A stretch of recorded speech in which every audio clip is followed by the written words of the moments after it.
Dans une petite ville du Maine aux États-Unis, les policiers sont à la poursuite depuis 20 ans du meurtrier d'une jeune mère. Ils attendent que le développement de la technologie soit à la mesure de leur persévérance. Un étudiant disparaît en route vers l'école. Son ravisseur demande une rançon. S'agit-il d'un enlèvement, d'un traquenard ou de quelque chose d'encore plus sinistre? Les détectives de l'État de Washington doivent trouver une façon de déjouer un meurtrier rusé qui devine chacune de leurs initiatives et leur file entre les doigts. Les crimes passionnels mènent souvent les policiers droit vers le meurtrier. Mais lorsque les indices sont rares et les pistes fragiles, ils savent que l'individu qu'ils cherchent est dénué d'émotion et qu'il agit de sang-froid. Norwich Rock, dans le Maine, 23 novembre 1976. Un policier découvre une voiture dans un buisson près de River Road. Le moteur est toujours en marche et il n'y a pas d'occupant. L'agent appelle au poste de police pour faire vérifier les plaques d'immatriculation. La téléphoniste lui répond que le propriétaire du véhicule, Von Stevens, avait signalé sa disparition.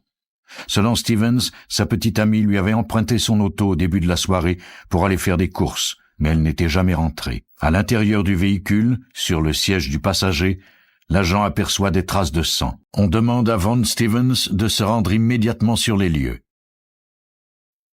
Pendant ce temps, l'agent de police examine le véhicule. Dans le coffre arrière, sous une veste, il y avait le corps d'une femme. Elle ne portait qu'une paire de chaussettes. Dans le Maine, les enquêtes pour homicide sont sous la juridiction de la police d'État. Après avoir été dépêchés sur les lieux, les détectives se mirent à la recherche d'indices. Von Stevens arriva accompagné d'un ami. Il identifia son véhicule. Son ami identifia de son côté la victime dans le coffre. Il s'agissait de Janet Baxter, 30 ans, la petite amie de Stevens. On donna à ce dernier l'autorisation de quitter les lieux car il était visiblement en état de choc. Le détective Chick Love de la police du Maine poursuivait son enquête. Dans la voiture, on a retrouvé les achats qu'elle avait faits ce soir-là. Sur le coupon de caisse, le nom du supermarché et l'heure de la transaction étaient imprimés. L'autopsie révéla que Janet Baxter avait été touchée d'un projectile de calibre 22 à la tête et à la poitrine. Elle avait également été violée. Des fluides biologiques furent prélevés et conservés. On les envoya, ainsi que les projectiles, au laboratoire judiciaire pour analyse. La voiture fut également soumise à un examen minutieux. À l'extérieur, on décela une série d'empreintes digitales. Dans le coffre, les experts recueillirent un unique cheveu. Un examen subséquent leur permit de déterminer qu'il ne provenait pas de la victime. Les détectives ratissèrent le secteur près de River Road à la recherche de témoins. Clarice Merrill, une résidente du quartier, déclara avoir aperçu quelque chose d'étrange la veille. Alors qu'elle rentrait chez elle, elle avait vu 2 véhicules se garer à l'endroit précis où le corps de Janet Baxter avait été retrouvé. Une de ces voitures était une Volkswagen jaune. Merrill croyait que l'autre voiture était une Ford LTD. À l'intérieur, elle pouvait voir une femme et un homme. La femme semblait dormir. La résidente aida la police à dresser un portrait robot de l'homme dans la Ford, pendant que les policiers tentaient de retrouver la Volkswagen. Dans la plupart des cas d'homicide, les conjoints et les proches sont dès le départ considérés comme des suspects. Le petit ami de la victime, Von Stevens, fut longuement interrogé le lendemain. Il accepta également de se soumettre au détecteur de mensonges. Il déclara à la police que Janet Baxter était infirmière et qu'elle avait récemment vécu un divorce difficile.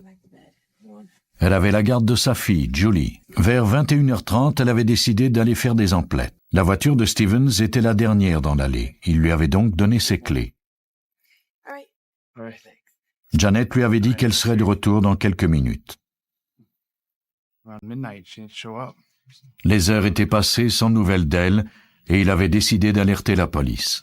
Le détecteur de mensonges indiquait que Stevens disait la vérité. Les détectives interrogèrent ensuite l'ex-mari de Baxter. Mais ce dernier avait un alibi solide. Tout comme Stevens, il fut éliminé de la liste des suspects. Les détectives continuaient à chercher la Volkswagen jaune. Galen Lessard, un autre résident du secteur, avait une voiture correspondant à cette description. Lorsque la police tenta de lui poser quelques questions, il refusa catégoriquement de coopérer. Les détectives fouillèrent le passé de Lessard. Rien n'indiquait qu'il était du genre à commettre un meurtre, mais les policiers apprirent qu'il avait des fréquentations douteuses. L'un de ses amis avait été suspecté du meurtre d'un étudiant 5 ans plus tôt. Un autre ami correspondait au portrait robot dressé à l'aide de la résidente du quartier. Ces deux derniers refusèrent de parler à la police. L'enquête risquait d'avorter. Le 28 novembre, près d'une semaine après le meurtre, un agent de police remarqua une voiture blanche garée exactement au même endroit que celui où le corps de Janet Baxter avait été retrouvé. Un homme était debout à l'extérieur du véhicule. Il semblait chercher quelque chose. L'agent nota le numéro de plaque d'immatriculation et le transmit à la centrale. La voiture appartenait à Albert Cochran. Une vérification de ses antécédents leur permit de découvrir que Cochran avait déjà été incarcéré en Illinois après avoir plaidé coupable du meurtre de sa femme en 1964. Il avait écopé d'une peine minimale de 50 ans, mais avait été remis en liberté conditionnelle après seulement 12 ans. Au début de 1976, il avait demandé à être transféré dans la ville du Maine où Janet Baxter vivait. Il fut convoqué à un interrogatoire. Cochran déclara que la nuit du meurtre, il avait fumé de la marijuana et bu un verre avec 3 inconnus dans le stationnement d'un bar. Ces derniers l'avaient invité à une fête, mais il ne voulait pas laisser sa voiture près du bar. Il avait donc décidé de la garer dans le stationnement d'un supermarché, le même que celui où Janet Baxter avait fait ses emplettes. Cochran déclara qu'il était monté à bord de la voiture des inconnus, mais qu'il leur avait demandé de le laisser descendre quand il avait commencé à trouver leur comportement louche. Selon lui, il avait ensuite fait plusieurs kilomètres à pied pour rentrer chez son frère à Norridge Walk. En route, il avait aperçu des policiers près de River Road. Cochran refusa de se soumettre au détecteur de mensonges, mais les détectives obtinrent de lui ses empreintes digitales et des échantillons de ses cheveux pour procéder à des comparaisons. Les empreintes de Cochran furent examinées et comparées à celles qui avaient été découvertes sur la portière extérieure de la voiture de la victime. Quant à ses cheveux, ils furent comparés à celui qui avait été recueilli dans le coffre arrière. Rien ne corroborait les indices. Les enquêteurs étaient dans une impasse qui allait durer 20 ans. Des dizaines de policiers examinèrent le dossier par la suite, sans succès. L'enquête entourant la mort de Janet Baxter semblait ne jamais pouvoir être résolue. Mais sa famille refusait d'abandonner. 20 ans s'étaient écoulés depuis le meurtre de Janet Baxter dans la petite ville de Norridge Walk, dans le Maine. Pendant toute cette année, on n'avait procédé à aucune arrestation. Robert McLeary, le père de Janet Baxter, était déterminé à ce que l'enquête ne soit pas abandonnée, peu importe le nombre d'années qu'il faudrait pour la résoudre. Tous les ans, lors de l'anniversaire de la mort de sa fille, il téléphonait aux quartiers généraux de la police.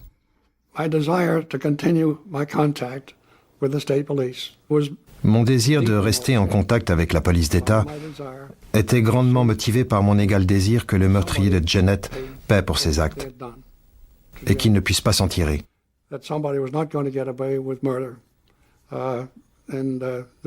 Il fallait poursuivre les recherches, tenter de résoudre cette enquête pour que nous puissions enfin faire notre deuil.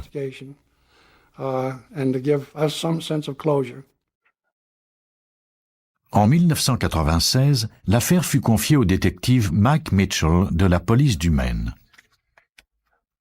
Il commença par se familiariser avec les démarches déjà entreprises par les détectives qui l'avaient précédé. Il décida d'interroger à nouveau Albert Cochran. Certains enquêteurs croyaient qu'Albert Cochran était un suspect et peut-être même l'auteur du meurtre de Janet Baxter. D'autres enquêteurs pensaient que c'était plutôt un autre groupe d'individus qui se fréquentaient. J'ai noté tous les noms des suspects qui n'avaient pas d'alibi ou qui n'étaient pas dans ce secteur au moment du meurtre et j'ai dressé une liste par ordre de priorité. Au haut de la liste, en première place, se trouvait le nom d'Albert Cochran. Mitchell fit ensuite l'inventaire des indices dont disposait la police. Il appela le chimiste judiciaire Chris Montagna du laboratoire judiciaire de l'État du Maine. Mes deux tâches principales consistaient à examiner les indices dont nous disposions toujours après 20 ans, puis de reconstruire les notes et le travail accompli lors de l'enquête. Ensuite, il fallait tenter de tout mettre ensemble et d'établir un lien avec un des suspects dans le meurtre de Janet Baxter.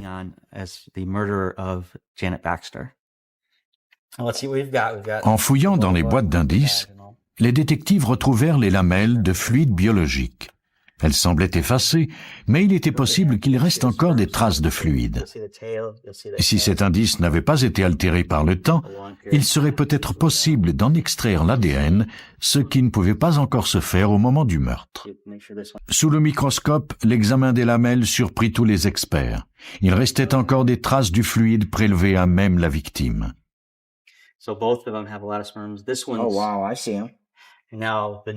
Maintenant, les détectives devaient trouver un échantillon d'ADN de Cochran. Ils n'eurent pas à aller très loin pour trouver ce qu'ils cherchaient. L'échantillon de cheveux de Cochran, qui remontait à 1976, était présent dans le dossier. Contenait-il suffisamment d'ADN pour procéder à des comparaisons? C'est à l'expert David Munich que fut assignée cette tâche. Ces cheveux étaient des échantillons de cheveux du suspect. Pour les recueillir, nous les avons arrachés, de sorte qu'il y avait de la peau sur la racine, contrairement à des cheveux coupés ou des cheveux qui tombent d'eux-mêmes. Les deux échantillons étaient en bonne condition et permettaient de procéder à une comparaison de l'ADN.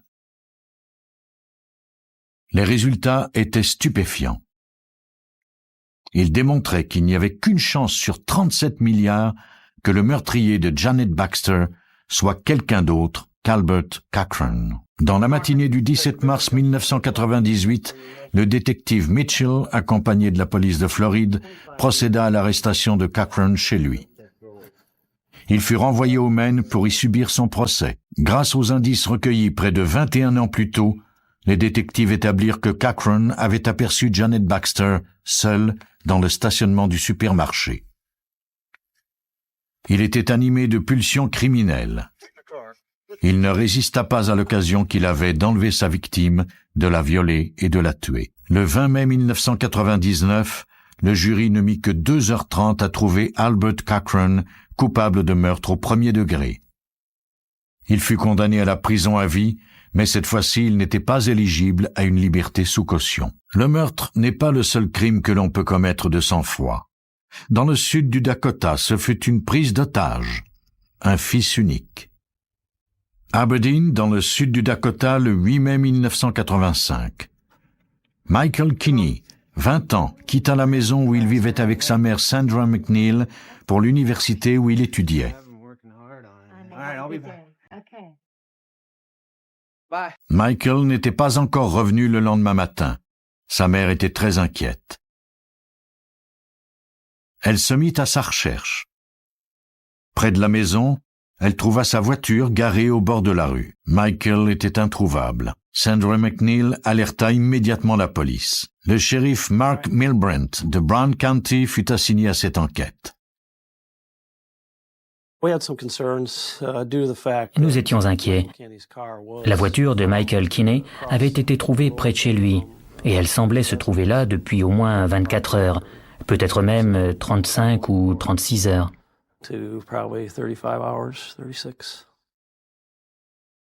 Le lendemain, Sandra McNeil reçoit l'appel d'un inconnu.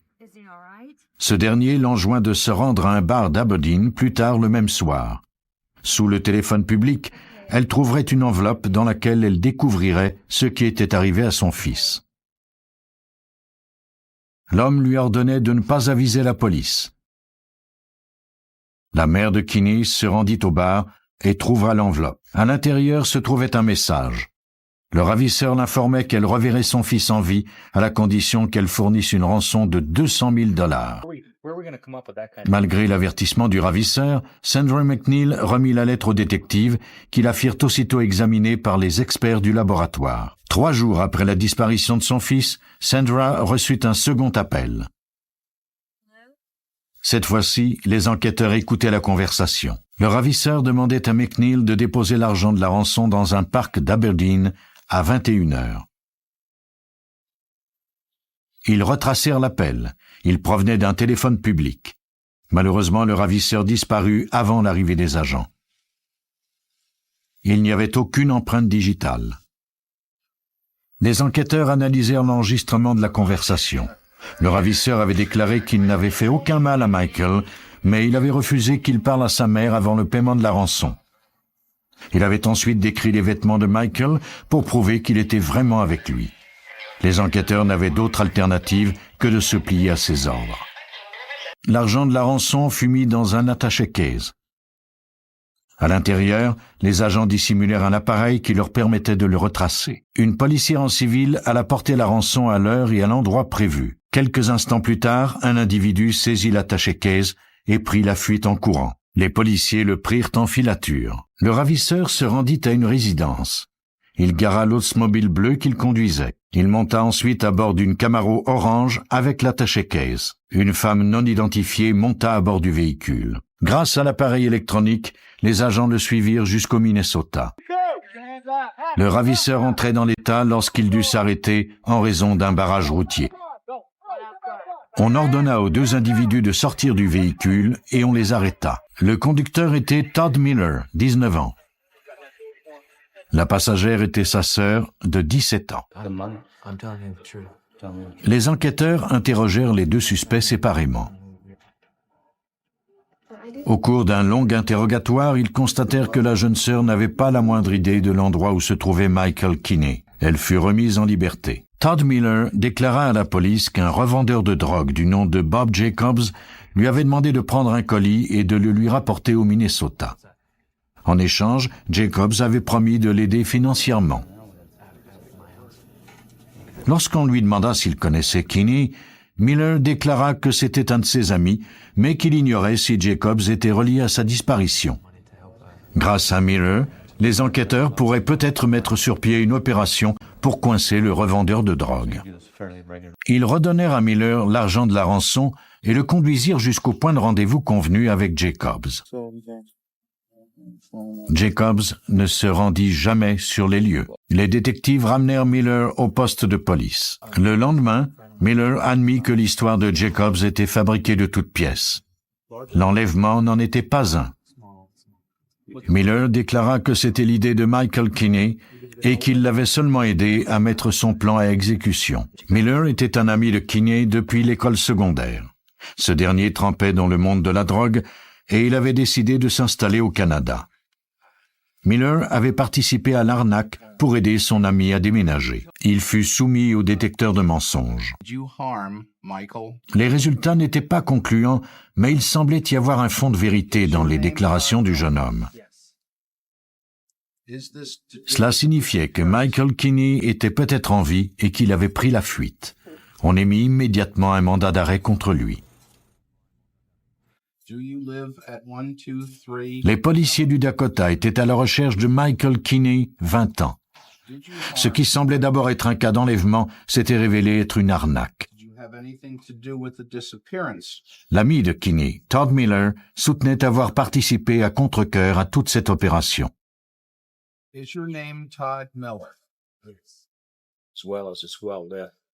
Suite à ces déclarations, la police fit émettre le mandat d'arrêt de Kinney. Malheureusement, on ignorait où il pouvait se trouver. Les détectives interrogèrent sa petite amie. Elle était avec Michael la veille de sa disparition. Il l'avait reconduite chez elle après être allé au restaurant. Elle n'avait eu aucune nouvelle de lui depuis. Quelques semaines plus tard, un fermier d'Aberdeen fit une sinistre découverte. Il remarqua une odeur nauséabonde près d'un bâtiment qu'il n'utilisait plus. Il y entra. Il y avait un cadavre. Des policiers furent immédiatement dépêchés à la ferme. Le corps était dans un état de décomposition avancé, mais on pouvait cependant y voir 3 blessures de projectiles et à la tête des traces de blessures causées par un objet contondant. Le fermier ne connaissait pas l'identité de la victime et ignorait aussi comment elle avait abouti dans ce bâtiment. On put finalement l'identifier à partir de ses dents. Il s'agissait de Michael Kinney. Cela nous a profondément affectés. Nous passions subitement d'une affaire de vol à un réel enlèvement et un homicide. Lors de l'autopsie, le médecin légiste put déterminer que la mort avait été causée par un projectile qui l'avait blessé à l'aorte. Des fibres qui provenaient sans doute d'un tapis furent recueillies sur les vêtements de la victime. Kinney était mort depuis 2 à 3 semaines, sans doute depuis le moment de sa disparition. Les détectives se tournèrent à nouveau vers le suspect, Todd Miller. Pour eux, il était évident qu'il était l'auteur de ce meurtre. Maintenant, ils devaient le prouver. Ils commencèrent par examiner de plus près la demande de rançon. Miller fut convoqué au poste de police pour fournir des échantillons d'écriture.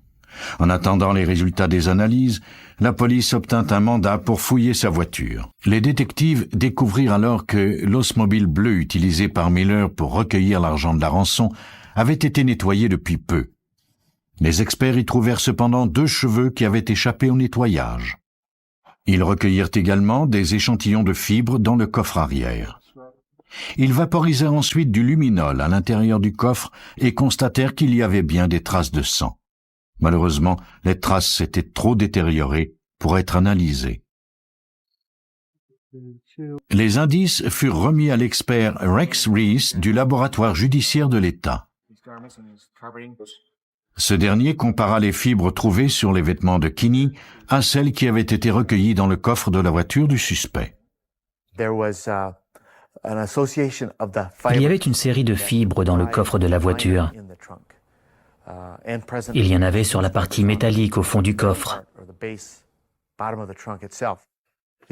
Il s'agissait de rayons noirs synthétiques. Nous avons retrouvé ces mêmes fibres noires sur les vêtements de Michael Kinney.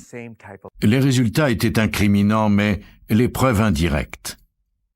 Les détectives devraient en trouver de plus tangibles pour démontrer que le corps de Michael Kinney s'était bien trouvé dans le coffre de la voiture de Miller. Reese compara ensuite les 2 cheveux recueillis dans l'Oldsmobile à ceux qu'il avait prélevés sur la victime lors de l'autopsie. Malheureusement, les cheveux découverts dans le coffre étaient trop endommagés pour lui permettre de tirer une conclusion. Les cheveux avaient été coupés près de leurs racines par un objet contondant. On ne pouvait donc pas comparer les racines. Cependant, on pouvait voir qu'il s'agissait de cheveux humains et que ces derniers étaient semblables à ceux de Michael Kinney. L'analyse de Reese permettrait au moins aux détectives de faire un pas dans la bonne direction.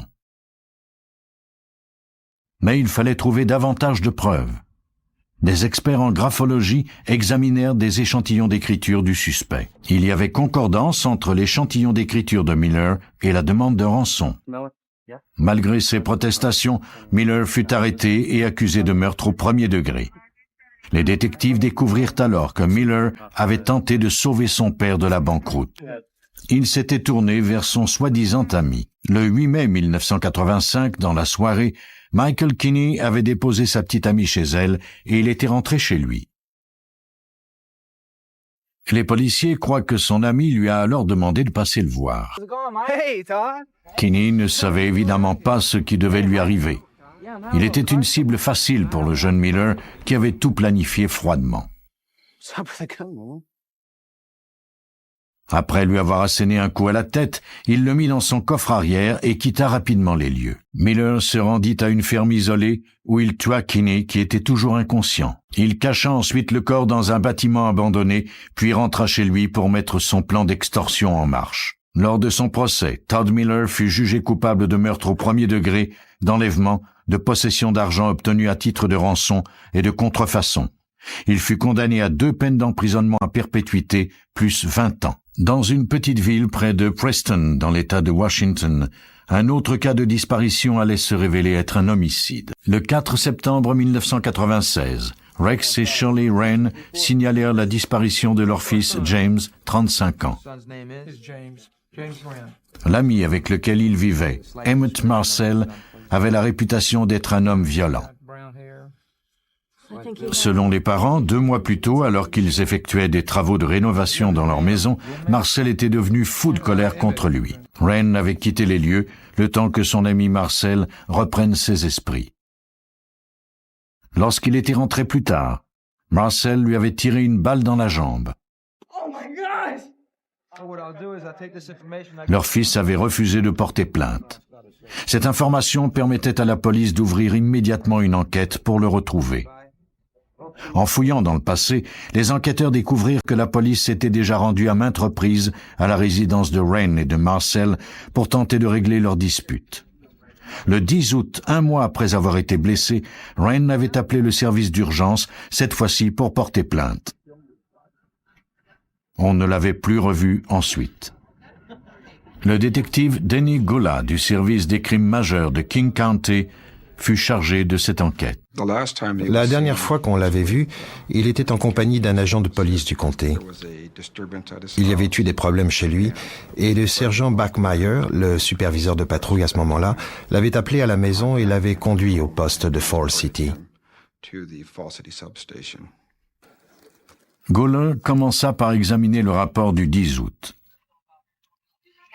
Le sergent Matt Bachmeyer avait conduit Wren au poste de police le plus proche. Il avait ensuite pris sa déposition avant de lui donner congé.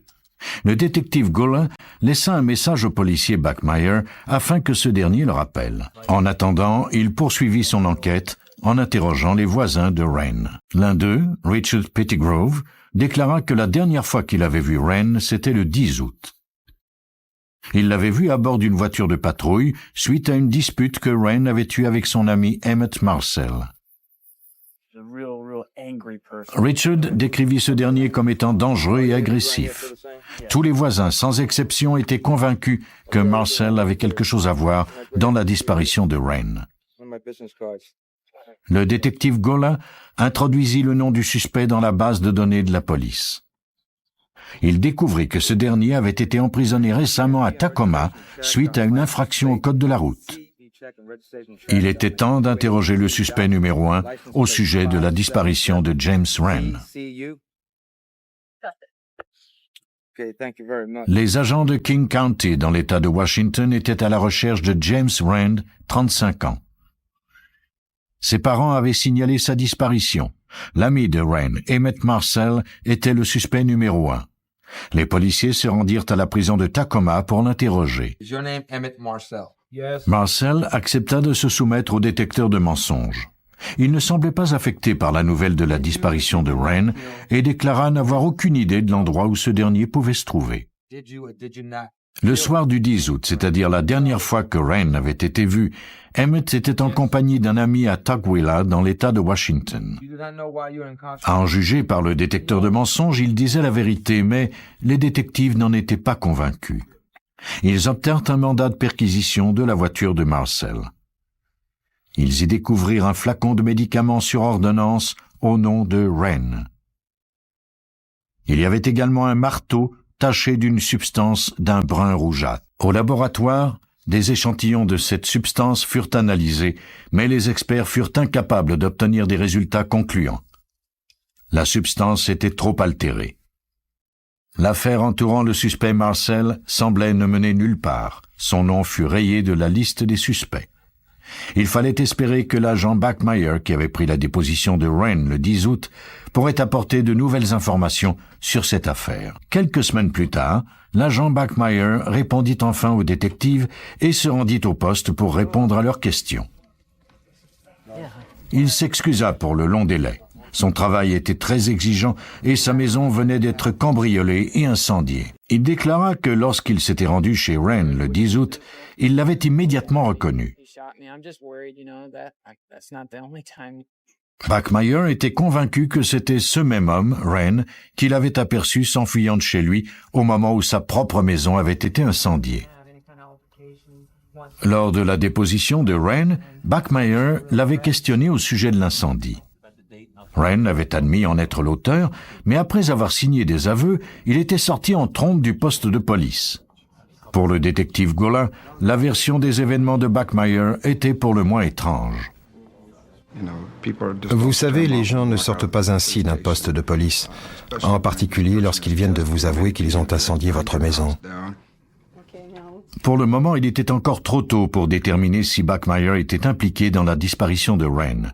Les détectives décidèrent d'examiner plus à fond cette histoire de cambriolage et d'incendie criminel.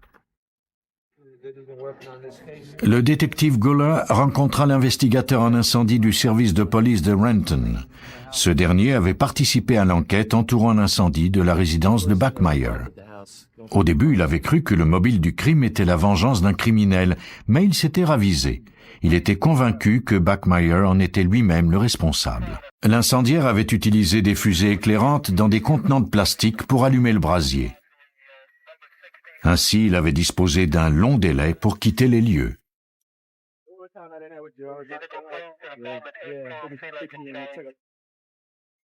On avait également découvert que de nombreux objets de valeur, tels que des bijoux, des gravures à tirage limité et des vêtements de cuir, avaient été retirés de la maison pour être entreposés dans le garage peu avant l'incendie.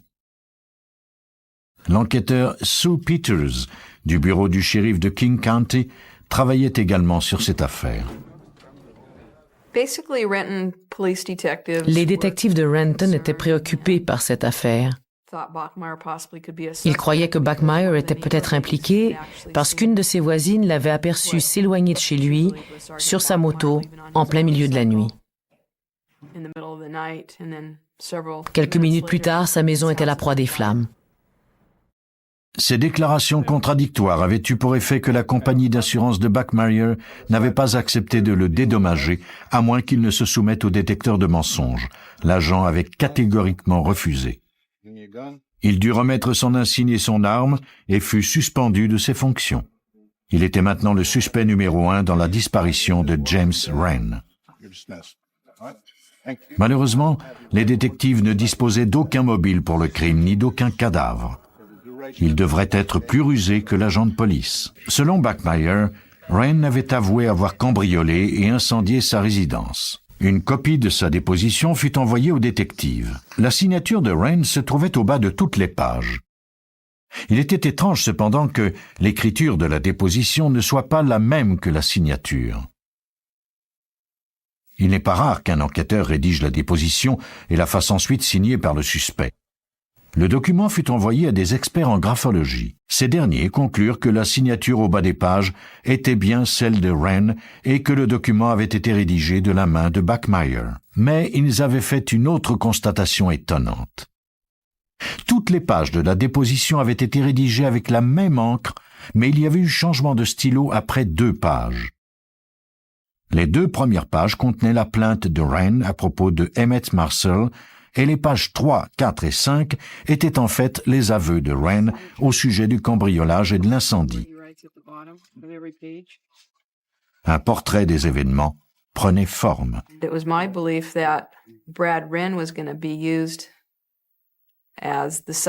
J'étais convaincu que le sergent Bachmeier avait utilisé Brad Wren comme suspect. On soupçonnait Bachmeier d'être impliqué dans l'incendie de sa maison et il devait trouver quelqu'un d'autre pour être blanchi de tout soupçon. Il a donc choisi Wren.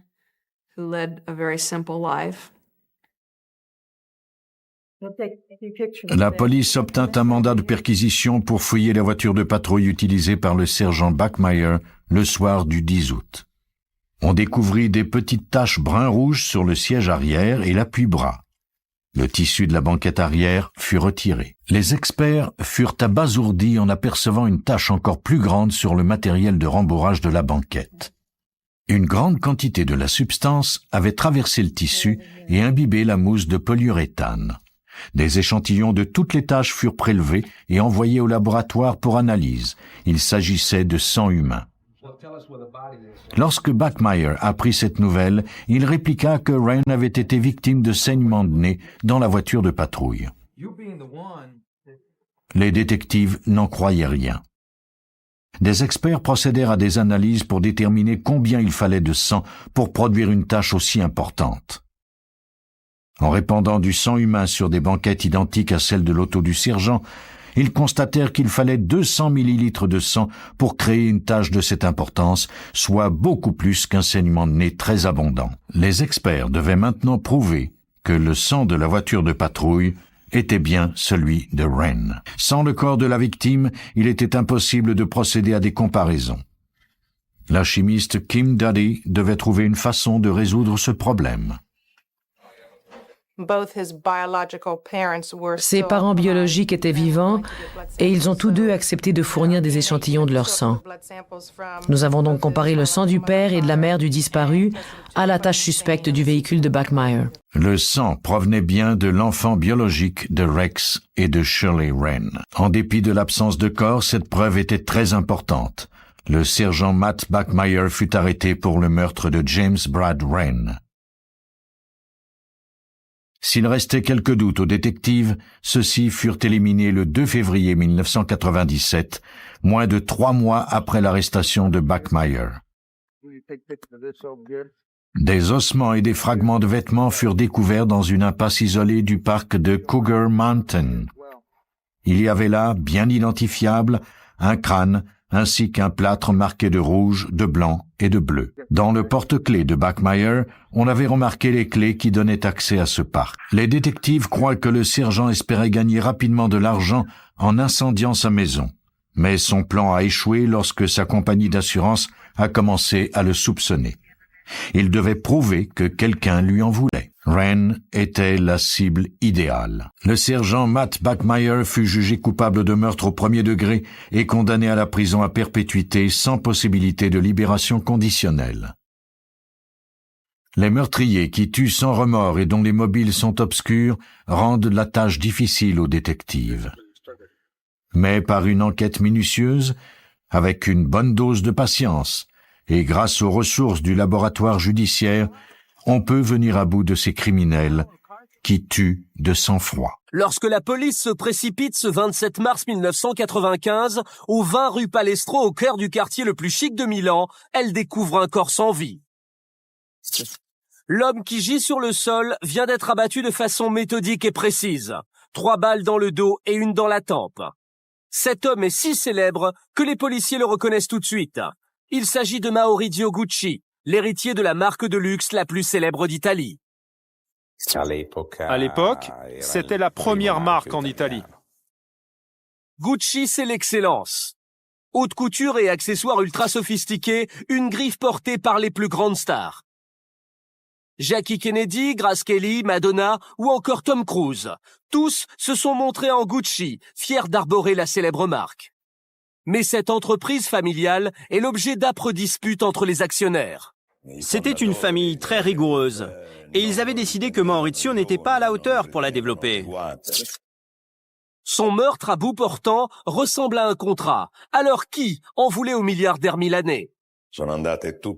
Les enquêteurs ont cherché à savoir si Maurizio Gucci s'était fait des ennemis dans le milieu des affaires, de la finance ou de l'industrie.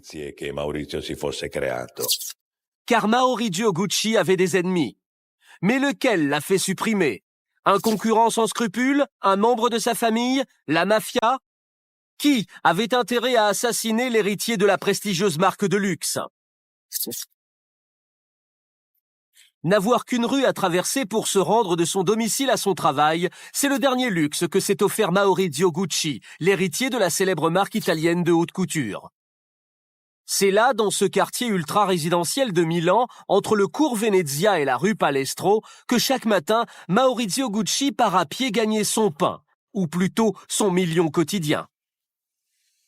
Il ne s'est rendu compte de rien, mais depuis plusieurs semaines, 2 individus guettent dans leur voiture ses moindres allées et venues. Et ce 27 mars 1995, ils vont passer à l'action.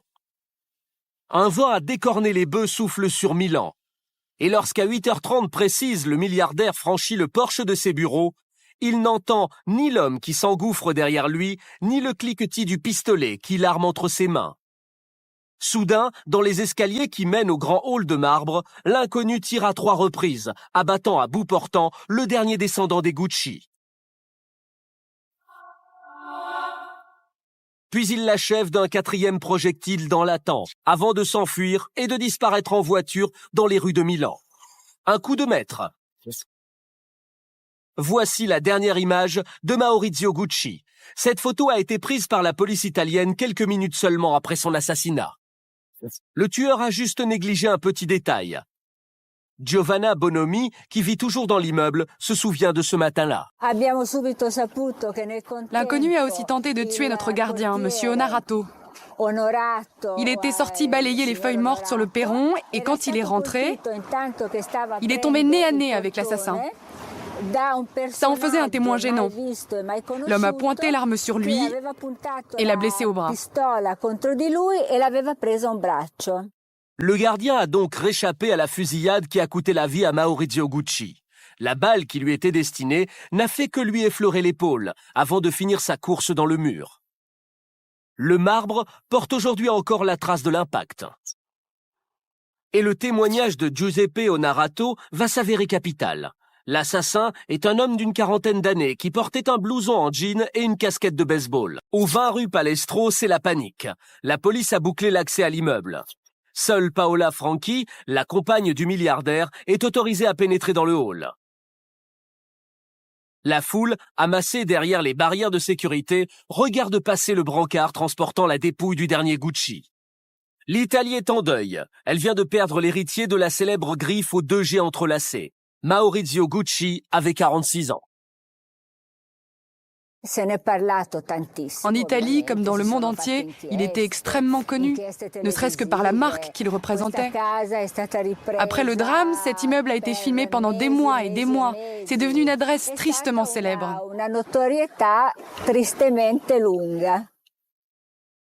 Héritier de la marque de luxe fondée par son grand-père, Maurizio Gucci trône sur l'une des plus grosses fortunes d'Italie. Pour Pietro Treni, l'un des avocats de l'affaire, rien ne prédestinait pourtant ce petit-fils de maroquinier à se retrouver à la tête d'un tel empire. Maurizio Gucci n'était pas styliste. Il ne devait même pas être capable de dessiner un sac. C'était un industriel, un homme qui s'était lancé dans les affaires par la force des choses.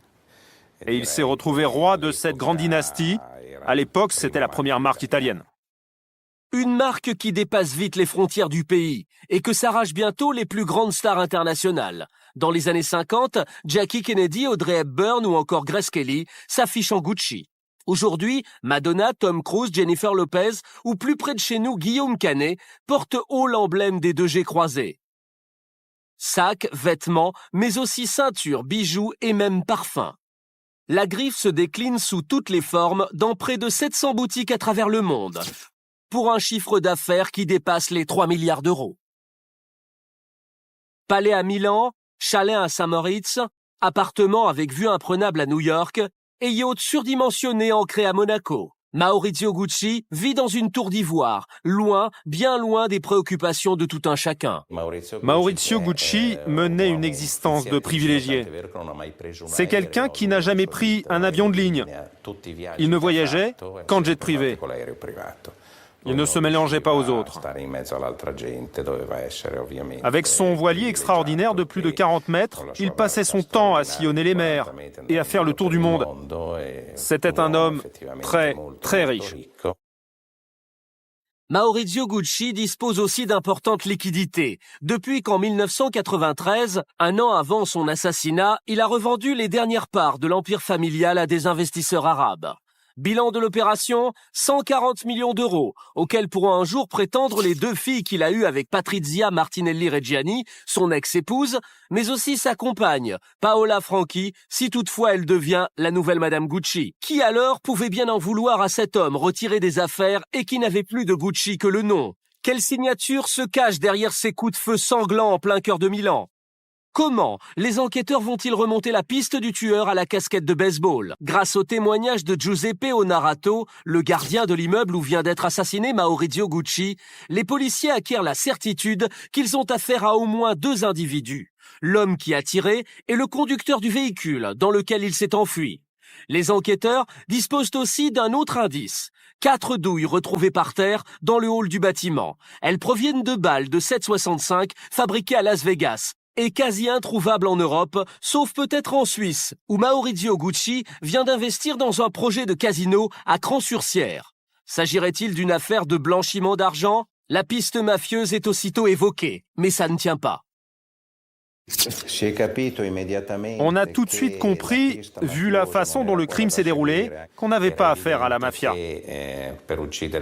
Pour tuer Gucci, le tueur a dû s'y reprendre à 4 fois. Ça prouve qu'il ne s'agissait pas d'un professionnel, mais d'un amateur. Au moment de tirer, il a perdu son sang-froid, il n'avait pas la main sûre. Et puis, un tueur chevronné n'aurait pas laissé de témoins. Le gardien de l'immeuble où Gucci avait ses bureaux a été un personnage essentiel dans la restitution des faits. Une autre piste intéresse aussi les enquêteurs. Elle pourrait être financière. Et elle est prise très au sérieux par maître Giovanni Maria Dedola, l'avocat des Gucci, un ténor du barreau de Milan. Les enquêteurs ont cherché à savoir si Maurizio Gucci s'était fait des ennemis dans le milieu des affaires, de la finance et de l'industrie.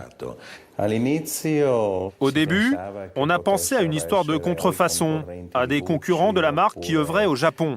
On se demandait s'il ne pouvait pas s'agir d'un différend lié à un trafic de ce genre. Mais quand Maurizio est mort, il n'était plus propriétaire de la griffe. Il avait tout vendu. Toutes ces pistes sont tombées à l'eau. Mais subitement, une nouvelle piste s'ouvre aux enquêteurs, celle d'un complot familial. Car l'histoire du succès mondial de Gucci, c'est avant tout celle d'une dynastie qui se déchire depuis 3 générations. Secrets de famille, jalousie, haine, coups bas, conflits.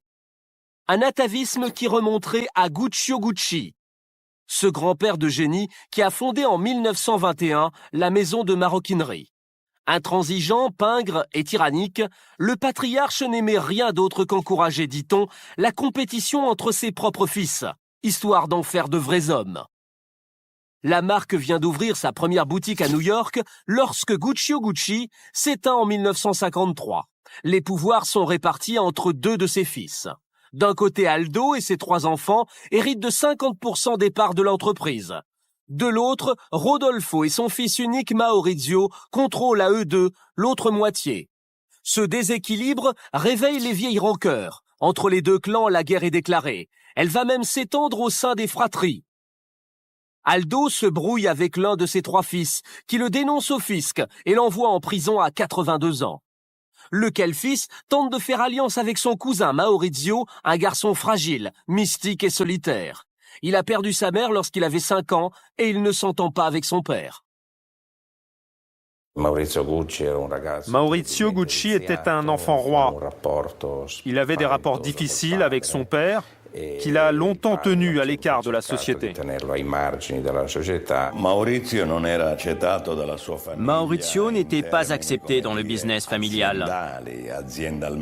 Ses oncles, ses cousins, tous le considéraient comme un incapable.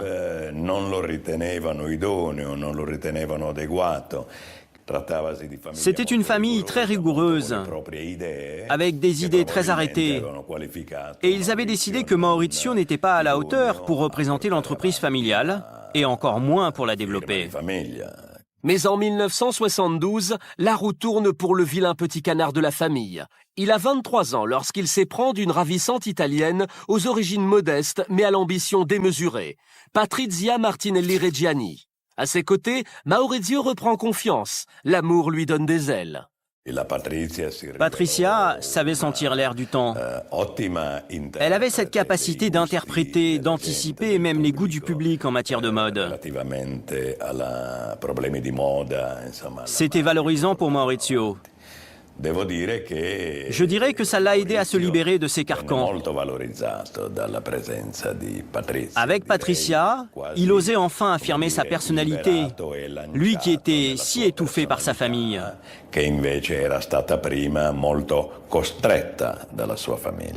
Pourtant, la jolie roturière peine à trouver sa place dans le clan Gucci. Rodolfo en particulier, le père de Maurizio, la soupçonne d'avoir des visées sur la fortune familiale. Elle n'a jamais été acceptée par les Gucci.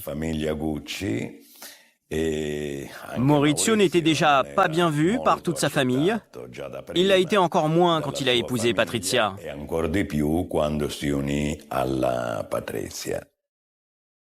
Mondaine, exubérante, Patricia Gucci étale volontiers dans la presse ses rivières de diamants, ses robes sur mesure, ses intérieurs en peau de léopard, sa nouvelle vie de princesse aux côtés d'un mari toujours plus influent. On l'a dit vénal. Sa philosophie, elle l'a confiée ce jour-là sans vergogne à des journalistes de la radio italienne.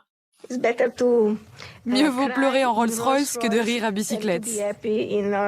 Ça, c'est sûr. En 1983, c'est la consécration. À la mort de Rodolfo, Maurizio Gucci se retrouve seul maître à bord de l'entreprise familiale. Il détient désormais la moitié des parts, l'autre moitié restant aux mains de ses 3 cousins qui ne parviennent pas à s'entendre sur la façon de gérer ce fabuleux héritage. Maurizio règne en maître sur l'empire Gucci. Le vilain petit canard a pris sa revanche. Mais une mauvaise surprise l'attend. La société accuse des pertes. L'arrivée de Maurizio est intervenue dans une période où la marque était sur le déclin. Mauvaise gestion, manque de créativité, désintérêt des fils d'Aldo pour cet héritage trop lourd à porter, les comptes de la maison Gucci sont dans le rouge. Maurizio ne parvient pas à redresser la barre. Seule solution, vendre. En 1995, il emboîte le pas de ses cousins en cédant ses parts à des investisseurs du Bahreïn. Il n'y a désormais plus aucun membre de la famille Gucci derrière la marque éponyme. Pour Patricia Gucci, qui avait tout misé sur Maurizio, la défaite est amère. Patricia a perdu l'estime qu'elle avait pour lui à partir du moment où la société a commencé à péricliter. Elle lui imputait la faillite de la marque. Au fond, elle était convaincue, elle aussi, que Maurizio était un incapable. Et elle ne se prive pas de le lui dire et de le crier sur tous les toits. Excédé par les humiliations de son épouse, Maurizio Gucci quitte le foyer un beau matin sans crier gare. Patrizia ne reçoit plus d'autres nouvelles qu'à travers la confortable pension alimentaire de 50 000 € qu'il verse chaque mois à leurs 2 filles. Patrizia aimait toujours Maurizio. Elle a très mal vécu cette séparation. Elle a refusé le divorce. Mais après 10 ans de procédure, les avocats de Maurizio Gucci finissent par avoir gain de cause. Le 19 novembre 1994, 4 mois seulement avant l'assassinat du milliardaire, le divorce du couple le plus hype d'Italie est prononcé. Patrizia Gucci redevient Patricia Martinelli-Reggiani et touche bien moins que ce qu'elle espérait. 3 500 000 € d'indemnité. Entre-temps, le milliardaire a refait sa vie avec Paola Franchi, une jeune décoratrice aussi blonde et discrète que son ex-épouse était brune et exubérante. Il n'y a aucune ombre au tableau. Il est même question d'officialisation. Rien dans la sphère privée du milliardaire n'alimente l'hypothèse d'une vengeance familiale, même si la froideur, le détachement de Patrizia Martinelli-Reggiani, le jour de l'enterrement, dérange les enquêteurs. Son comportement n'échappe pas à la presse. Pour les médias, elle devient la veuve noire. Plusieurs semaines après l'exécution sommaire de la rue Palestro, les policiers italiens ne tiennent toujours pas le moindre début de piste. Alors, qui a tué Maurizio Gucci? Pourquoi cet homme sans histoire a-t-il été froidement abattu? Quel contrat le milliardaire avait-il sur la tête? Et quel rebondissement va permettre aux enquêteurs de remonter la piste du tueur à la casquette de baseball? En Italie, l'affaire du meurtre de Maurizio Gucci piétine depuis 2 ans, lorsqu'un rebondissement inespéré à peine croyable vient relancer l'enquête. Le 8 janvier 1997, un témoin providentiel se manifeste auprès de la police de Milan. C'est un commerçant de la ville. Il prétend avoir des révélations à faire sur le meurtre Gucci. Par hasard, il a recueilli les confidences du veilleur de nuit d'un hôtel du centre, un certain Ivano Savioni. Au cours de leur conversation, l'homme s'est vanté d'avoir organisé l'assassinat du milliardaire. Si le veilleur de nuit de cet hôtel n'avait pas parlé, les meurtriers courraient encore. Les aveux spontanés de l'informateur sont pris très au sérieux par les enquêteurs italiens. Ils placent aussitôt le veilleur de nuit sur écoute et organisent des filatures. Très vite, ils parviennent à déterminer que Savioni, le veilleur de nuit, compose principalement 2 numéros de téléphone, ceux de Benedetto Cerealo et d'Horacio Cicala. L'un d'eux est peut-être le tueur à la casquette de baseball. Savioni passe aussi beaucoup de temps au téléphone avec une certaine Pina. Ils se connaissent très bien. Ils sont de la même famille. Mais en se penchant sur le profil de cette mystérieuse interlocutrice, les enquêteurs découvrent que Pina n'est autre que Giuseppina Auriemma, la meilleure amie de Patrizia Martinelli-Reggiani, autrement dit Patrizia Gucci, l'ex-Madame Gucci. La milliardaire aurait-elle joué un rôle dans ce crime qui tient en haleine toute l'Italie depuis maintenant 2 ans? Quelle raison, avec 50 000 € de pension alimentaire par mois, aurait-elle eu de tuer la poule aux œufs d'or? Et que vient faire sa meilleure amie dans cette affaire? Pour comprendre le lien qui unit Pina Auriemma et Patrizia Martinelli-Reggiani, il faut remonter 23 ans auparavant. Pina Auriemma est alors une intime de Maurizio Gucci. Pina était la voyante de Maurizio. Il consultait beaucoup de voyantes. Il était très attiré par les sciences occultes, les phénomènes paranormaux, le tarot. Ça le fascinait. C'est vraiment un point commun qu'ils avaient avec Patrizia. Tous les deux adoraient se faire tirer les cartes.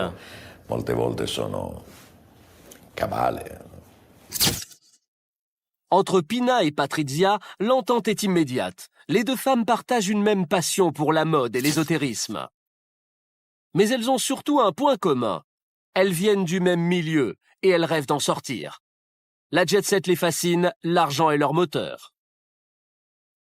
Il faut dire que Pina a une qualité essentielle aux yeux de Patrizia.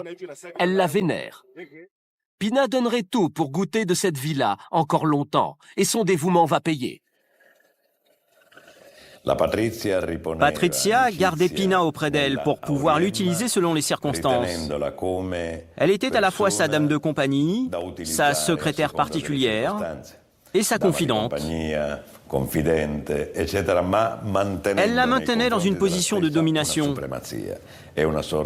Pina, de son côté, aurait fait n'importe quoi pour appartenir à ce monde. En réalisant les désirs de Patrizia, elle vivait cette vie-là par procuration.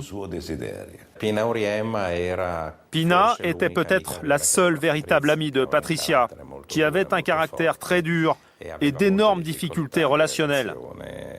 Elle avait du mal à se faire des amis. Pina et elle étaient comme des sœurs.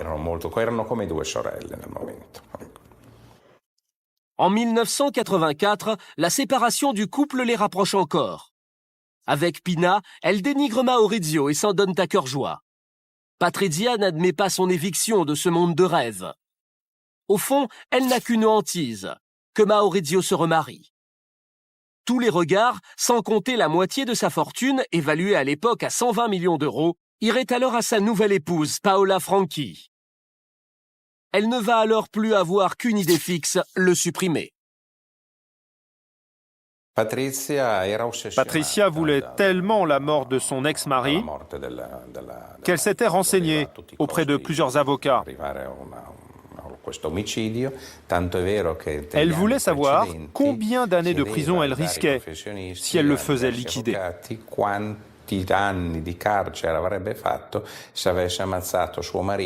Une anecdote qui fait sourire Maître Dedola, l'avocat de la milliardaire. C'est sa façon de s'exprimer. Patrizia Gucci est comme ça, tout en emphase. Elle exagère, elle s'emporte. C'est vrai qu'elle ne perdait jamais une occasion, que ce soit en public ou dans l'intimité, de clamer qu'elle voulait la mort de son mari, de se plaindre du mal qu'il lui faisait. Mais c'était des paroles en l'air. Je n'accorde aucun crédit à ces propos. Quand on veut tuer quelqu'un, on ne le crie pas sur les toits.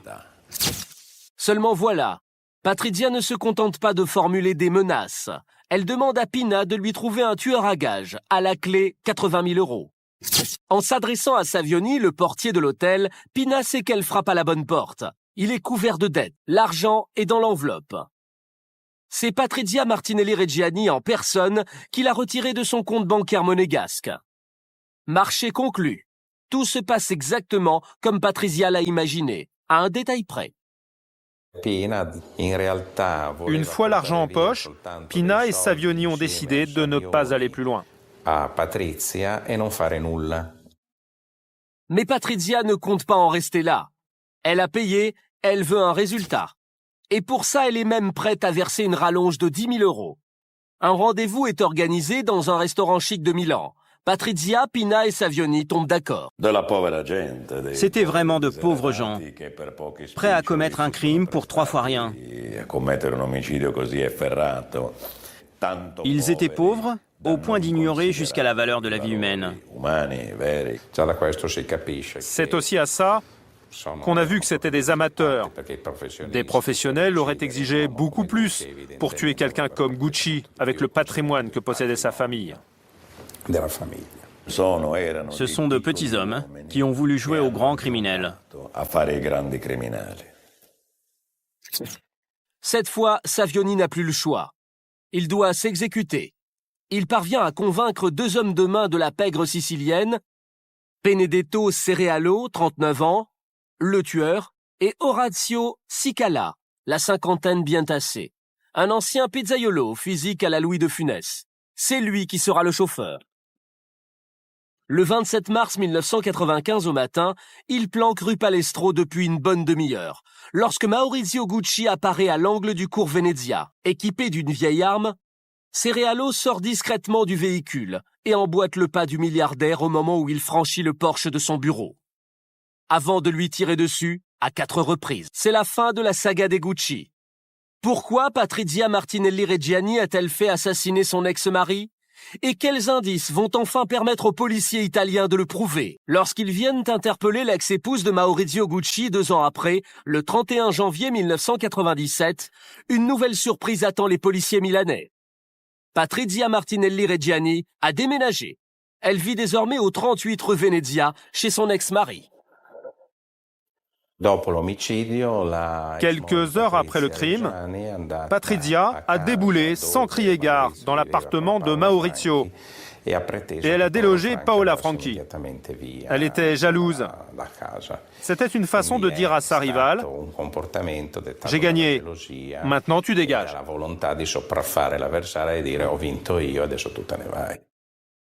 Et ce n'est pas tout. Dans son agenda, les enquêteurs découvrent qu'à la date du 27 mars 1995, le jour du crime, Patrizia Martinelli Reggiani a aussi noté ce mot. Paradeisos, paradis en grec. Pour les enquêteurs et le ministère public, il est apparu évident qu'elle considérait la mort de son ex-mari comme une délivrance. Ce n'était pas vraiment une preuve à proprement parler. Quand on déteste son mari et qu'il meurt, c'est normal qu'on s'en réjouisse. Mais c'est un ensemble d'indices qui témoignaient de la personnalité de Patrizia. Il n'était pas absurde de penser qu'une femme aussi froide, aussi cynique, était parfaitement capable d'avoir fait assassiner son ex-mari. Patrizia Martinelli Reggiani est aussitôt arrêtée et incarcérée à la prison San Vittore de Milan. Le procès de la bande des 5 s'ouvre à la cour d'assises le 19 mai 1998, 3 ans après les faits. Avec une question. La milliardaire a-t-elle, oui ou non, commandité le meurtre de son ex-mari ? Sur le banc des accusés, les 5 complices présumés, avec au centre l'ex-épouse de l'héritier de l'empire du luxe Maurizio Gucci. Et dans la salle, les 2 filles nées de son union avec cet homme qu'elle est aujourd'hui soupçonnée d'avoir fait supprimer. Le mobile n'est pas clair. On ne sait pas vraiment si Patrizia a fait assassiner son ex-mari par jalousie ou pour l'argent. Une chose est sûre, il lui était impossible d'avouer. Avouer, ça signifiait dire à ses filles qu'elle avait tué leur père. Elle ne l'a jamais fait et ça a été sa plus grande souffrance. À l'issue de 6 semaines d'audience, le verdict tombe. Patrizia Martinelli Reggiani est reconnu comme étant le commanditaire de l'assassinat de Maurizio Gucci. La peine est lourde. 29 ans de réclusion criminelle. autant que pour le chauffeur Orazio Cicala. La voyante de la milliardaire, Giuseppina, est condamnée à 26 années. Le veilleur de nuit, Savioni, à 25 ans. Et enfin, Cerealo, le tueur, à la perpétuité. Depuis 2011, il n'est pas rare de croiser Patrizia en journée dans les rues de Milan. 14 ans après les faits, elle bénéficie de ses premières heures de liberté conditionnelle. Le soir, elle rentre dormir dans sa cellule de la prison San Vittore. Alessandra et Allegra, les filles qu'elle a eues avec Maurizio, ont appris à vivre sans leurs parents. L'une vient de lancer sa propre griffe en Suisse. L'autre vit de ses rentes grâce notamment au duplex que leur père avait acheté dans les années 70 au sommet de l'Olympic Tower à New York, avec vue imprenable sur l'Empire State Building. Signe d'un passé heureux pour cette famille qui a sombré dans la tragédie. Objectif de la matinée pour ces policiers, accéder à un champ où travailleraient des clandestins. Il faut les traquer, sur tous les terrains. Quand c'est crie Moreau, c'est qu'on est repéré. Ça veut dire au feu, Moreau. Un groupe d'une dizaine de cultivateurs arrive dans le champ. Des policiers se mettent en place pour leur tendre un piège. Tout petit, je rêvais d'aider les autres. Sauver, secourir, protéger. Finalement, j'ai changé de cap. Je suis journaliste. Me voici à Mayotte, petite île française de l'océan Indien, à 10 000 kilomètres de la métropole. Département français comme les autres, depuis 2011, après avoir été longtemps territoire d'outre-mer. Merci, compatriotes.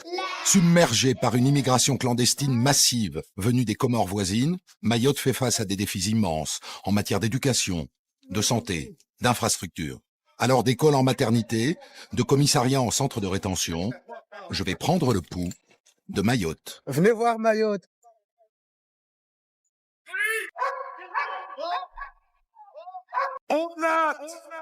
Port de Mamoudzou, préfecture de Mayotte. Il est 8 heures du matin, il fait déjà 35 degrés.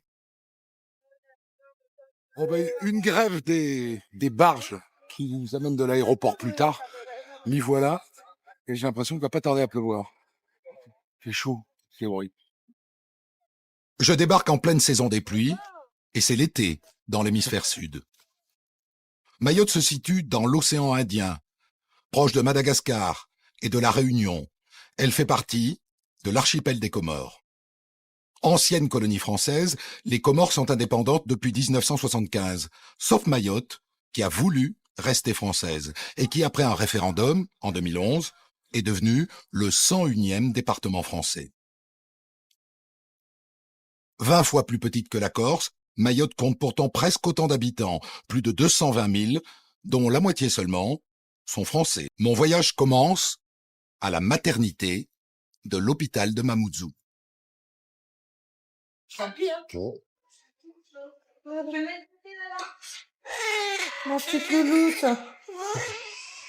Dans cette maternité, 15 gynécologues et une cinquantaine de sages-femmes. Ici, le taux de natalité bat des records. Alors qu'en métropole, la moyenne est de 2 enfants par femme, à Mayotte, on dépasse les 5 enfants. Bonjour, petit français. Et là, c'est le 12e de la fratrie. 12e de la fratrie. Ouais.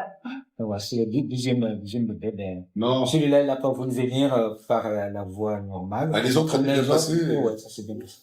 Elle n'a pas de peau, la maman, hein. Au 12e, se faire une césarienne. Ah ouais, voilà, il voulait, c'est pourquoi il voulait, mais elle n'est pas contente. Elle était fatiguée aussi. Ouais. Quand on nous dit, c'est 1% des enfants français ici. 8 000 accouchements, c'est 1% de la... Dingue. Ah ouais? 1% des enfants français nécessitent. Oui, normalement. Et c'est pas vous qui les avez accouchés tous? Mais pas mal quand même. Pas mal quand même. Et ben... À Mayotte, on enregistre en moyenne 20 naissances par jour. Du coup, la maternité de Mamoudzou est la première de France et même la première d'Europe. Un titre que cet hôpital doit surtout aux femmes venues des Comores. 7 femmes sur 10 qui accouchent ici sont comoriennes. On n'est pas loin, là? Non, on est à 6 cm. Ah, ça veut dire que ça va aller vite. Ouais. Quand elle passe, on y va. Soufflez bien. Ces femmes fuient en bateau l'un des pays les plus pauvres de la planète, les Comores, dont l'île la plus proche est à 60 km seulement des côtes de Mayotte. Ici, elles accouchent dans un hôpital ultramoderne et au passage, grâce au droit du sol, leur enfant devient français. Charlotte, étudiante sage-femme, est en charge de l'accouchement. C'est le cœur du bébé qu'on entend là. Ouais. Hein? Ouais. C'est le cœur du bébé et ici, c'est les contractions. D'accord. Voilà. Respirez bien. Souffle bien, souffle bien. À la maternité, presque toutes les sages-femmes viennent de métropole. Or, la plupart des Comoriennes ne parlent pas français. C'est très frustrant, ouais. De pas réussir à communiquer, de pas réussir à se faire comprendre. Puis des fois, on a l'impression qu'elles nous comprennent et au final, on sait pas si elles nous comprennent vraiment. Parce que vous lui diriez quoi, là, Là, je lui demanderais au niveau de ses contractions, la fréquence, si elle a mal, enfin, comment elle va, quoi. Comment ça s'est passé pour le premier, voilà. Et bon, bah, je vais lire le dossier et je vais voir, quoi. Mais après, c'est vrai que... Puis j'aurais envie de la rassurer, de lui dire que tout va bien se passer. Et après, c'est au niveau de notre comportement, on essaye de... C'est votre visage qui doit être rassuré. Voilà, c'est ça, en fait. C'est ça, c'est exactement ça. Le comportement, le visage. Tu vas bien vers moi? T'es allongé comme ça vers moi? D'accord? Sur le côté gauche? On attend, souffle. Le travail peut commencer. T'as une contraction, là? Allez, casa. Encore. C'est bien. Voler. Allez. Casa, c'est bien. Il arrive, ton bébé. C'est beau, Winnie. Allez. Encore. Voilà.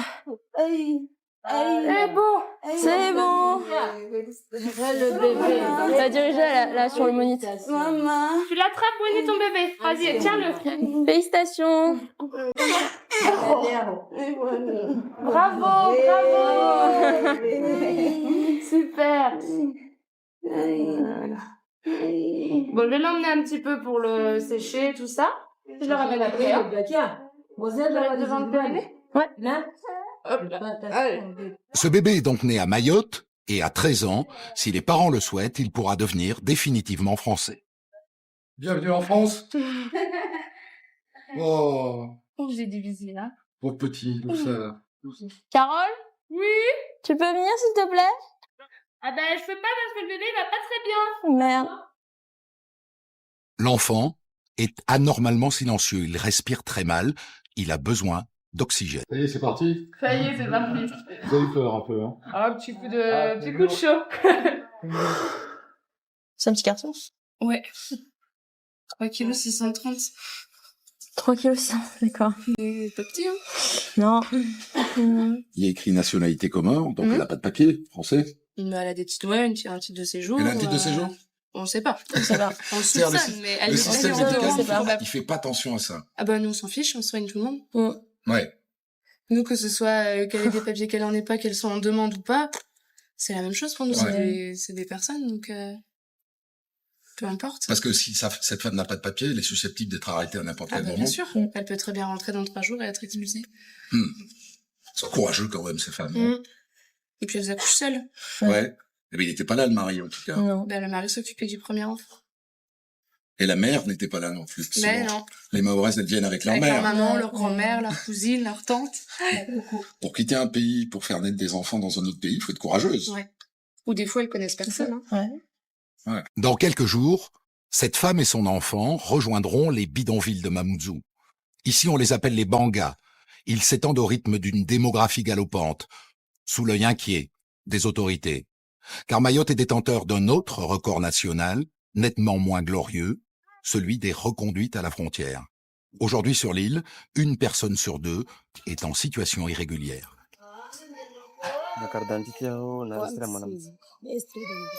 La brigade anti-immigration illégale en action. Cette femme est comorienne, mais elle assure avoir un enfant né à Mayotte, ce qui pourrait empêcher son expulsion. On est obligé de le ramener au commissariat pour faire une vérification beaucoup plus poussée pour savoir si vraiment, parce que ça nous arrive d'avoir des personnes en fait qui se déclarent comme étant mère d'enfants français et derrière en fait ce sont des papiers qui ont été prêtés à d'autres personnes. Donc là, ce niveau-là, on l'amène, ouais, on l'invite en fait à nous suivre au commissariat, ce qui nous permettra de vérifier et éventuellement faire venir donc les pièces qui justifiera qu'effectivement elle est bien donc mère d'enfants français. Pendant ce temps-là, une autre patrouille traque d'autres clandestins. Ce qui n'est pas facile. Bakar est brigadier de police. Il y a beaucoup des issues pour s'échapper. Partout, voilà. Et déjà, eux, ils connaissent les endroits parfaitement. Ils connaissent parfaitement, il faut rentrer. On peut les voir à 5 mètres. Le temps de se rapprocher, t'arrives, il n'y est plus. Volatilisé. Venez, venez. Un homme, aperçu au fond de l'impasse, vient de s'enfuir à la barbe des policiers. Reviens, c'est moi. Non, il était trop loin, reviens. T'as vu, ils nous voient de très loin. Ouais. Avec les gilets, la chaleur, on est obligé de les porter. Les gens civils nous connaissent tous. Imaginez comme ça. Ils nous voient et ils vont très très très vite, ces mecs-là. Ici, c'est où il y a les bidonvilles, c'est une concentration des personnes sans papier. Où il y a les maisons en tôle, le clôture en tôle. Il y en a des comptes, il y a un maillot de monsieur. Et ici. Il n'y a pas de papier. Là, comme ça, là, il nous dit qu'il a des papiers. On est obligé d'aller vérifier. Il a une carte de séjour, encore de validité. Parce que souvent, ils nous disent, ils ont des cartes de séjour, là, à l'intérieur, mais en vrai dire, ils ont rien du tout. C'est une sorte... C'est un échappatoire. Ils cherchent un échappatoire. Ça, il nous dit, attendez-moi, là, je vais récupérer la carte de séjour. On peut attendre toute l'après-midi, il reviendra jamais. Parce que dans les maisons, il y a toujours une autre issue. En fait, vous voyez la porte d'entrée, mais eux, ils ont toujours d'autres endroits pour sortir. C'est fait exprès. Il faut faire gaffe quand il nous dit, je vais chercher les papiers, ça veut dire qu'il ne reviendra pas. Ça, c'est clair. Laisse-le respirer. C'est moi qui te fais monter, ok? Tu respires, ok? Allez, respire. Allez, monte-toi le dos. Donnez-moi la main. Allez, donne la main, donne la main. Donne la main, je vous aide. Allez. Allez. Et voilà.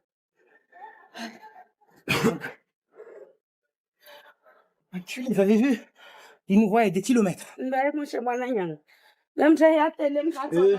Vous savez ce qu'il fait quand ils ont des sacs comme ça, souvent, ils ont des documents ou ils ont autre chose, ils donnent toujours à des familles qui connaissent, parce que le fait de l'expulser, c'est sûr qu'il cherchera à revenir. Et c'est des trucs comme ça, quand il revient, il a déjà tout ici. Depuis combien de temps vous êtes sur l'île? J'ai 12 ans ici. Mais pourquoi vous n'avez pas essayé de vous régulariser alors? Moi, j'ai une famille d'enfants ici. Donc, j'aime pas. Ah, ok, t'as pas eu la chance. J'aime pas le moyen. Ah, ok. Ça marche.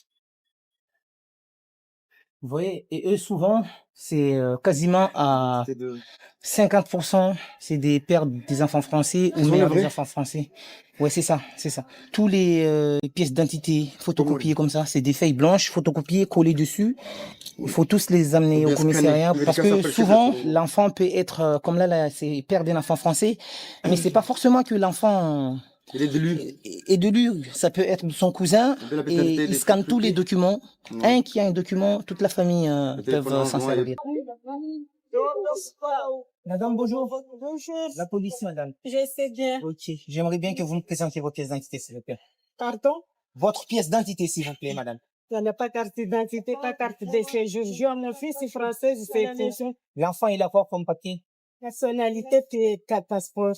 Française. Vous allez vous habitez où? Ici. Là. Vous allez chercher les documents. D'accord. Pour qu'on puisse vérifier. Et pourquoi tu me fais le nez?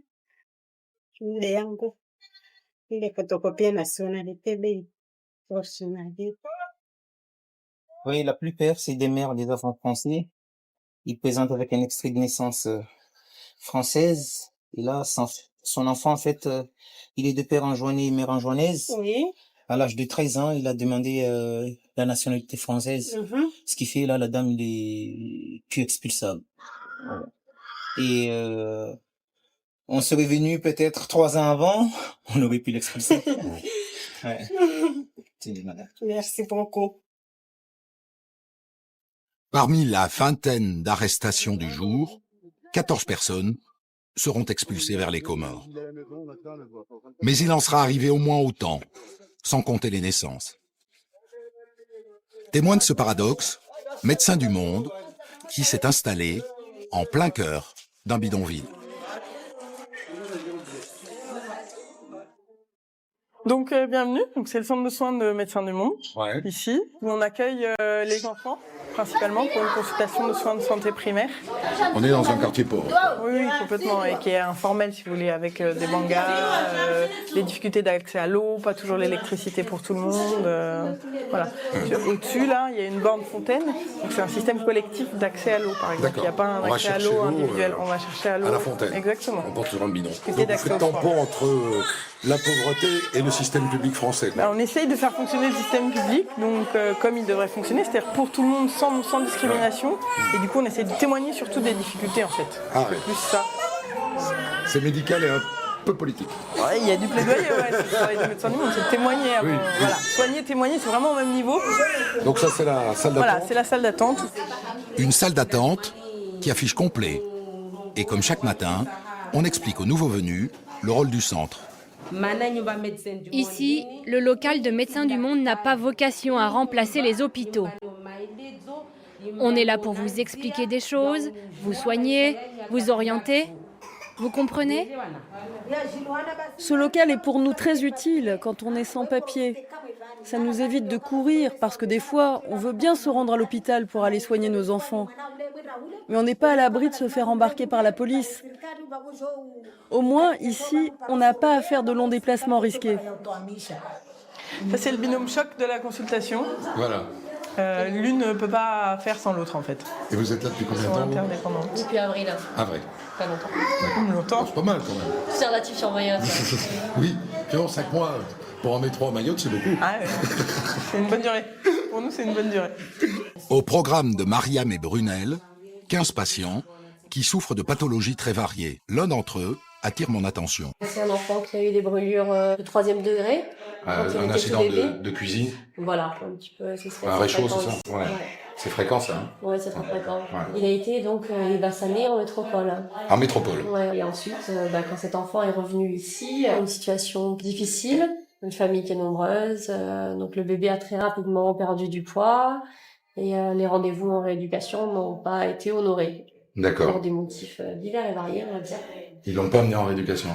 Non, il y a eu beaucoup de rendez-vous qui ont été ratés. Les parents ont des papiers, là ? Oui, titre de séjour.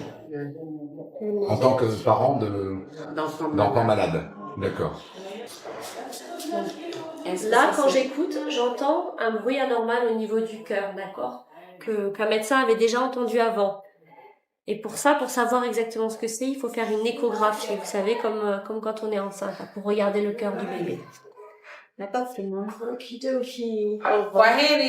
Au niveau pathologique, on arrive à avoir des pathologies du tiers-monde ici ? Pour ce qui est des pathologies du tiers-monde, disons qu'elles sont assez sous-diagnostiquées aussi. On n'a pas forcément beaucoup d'études, beaucoup de preuves sur Mayotte. Il y a de la lèpre, mais on n'a pas de dermatologue sur l'île, donc c'est difficile de faire le diagnostic. Il y a des tuberculoses, encore quelques foyers. Moi, je vais pas forcément voir chez les enfants. Ce qu'on voit surtout, c'est des retards en fait de prise en charge, des retards de consultation, et puis quelque chose par contre qui est très très criant et qu'on voit dans les pays du tiers-monde, c'est ce problème de malnutrition. Oui, ils sont malnutris. Ils sont malnutris, oui, ils sont malnutris. Ouais. Ok, merci. Ouais. Suivant. Mayotte, terre française, a parfois des allures de pays du tiers-monde. En témoigne son système scolaire, notamment en primaire. La moitié de la population ayant moins de 20 ans, on manque tout simplement de place dans les écoles. On arrive juste avant la pluie, je crois. J'ai rendez-vous dans une école primaire. Bonjour, ça va? Pardon pour le retard, hein. Ah oui, mais c'est pas grave. C'est pas Parce grave. qu'on est allé au collège. L'une des plus anciennes de la région. Il y a combien d'élèves là?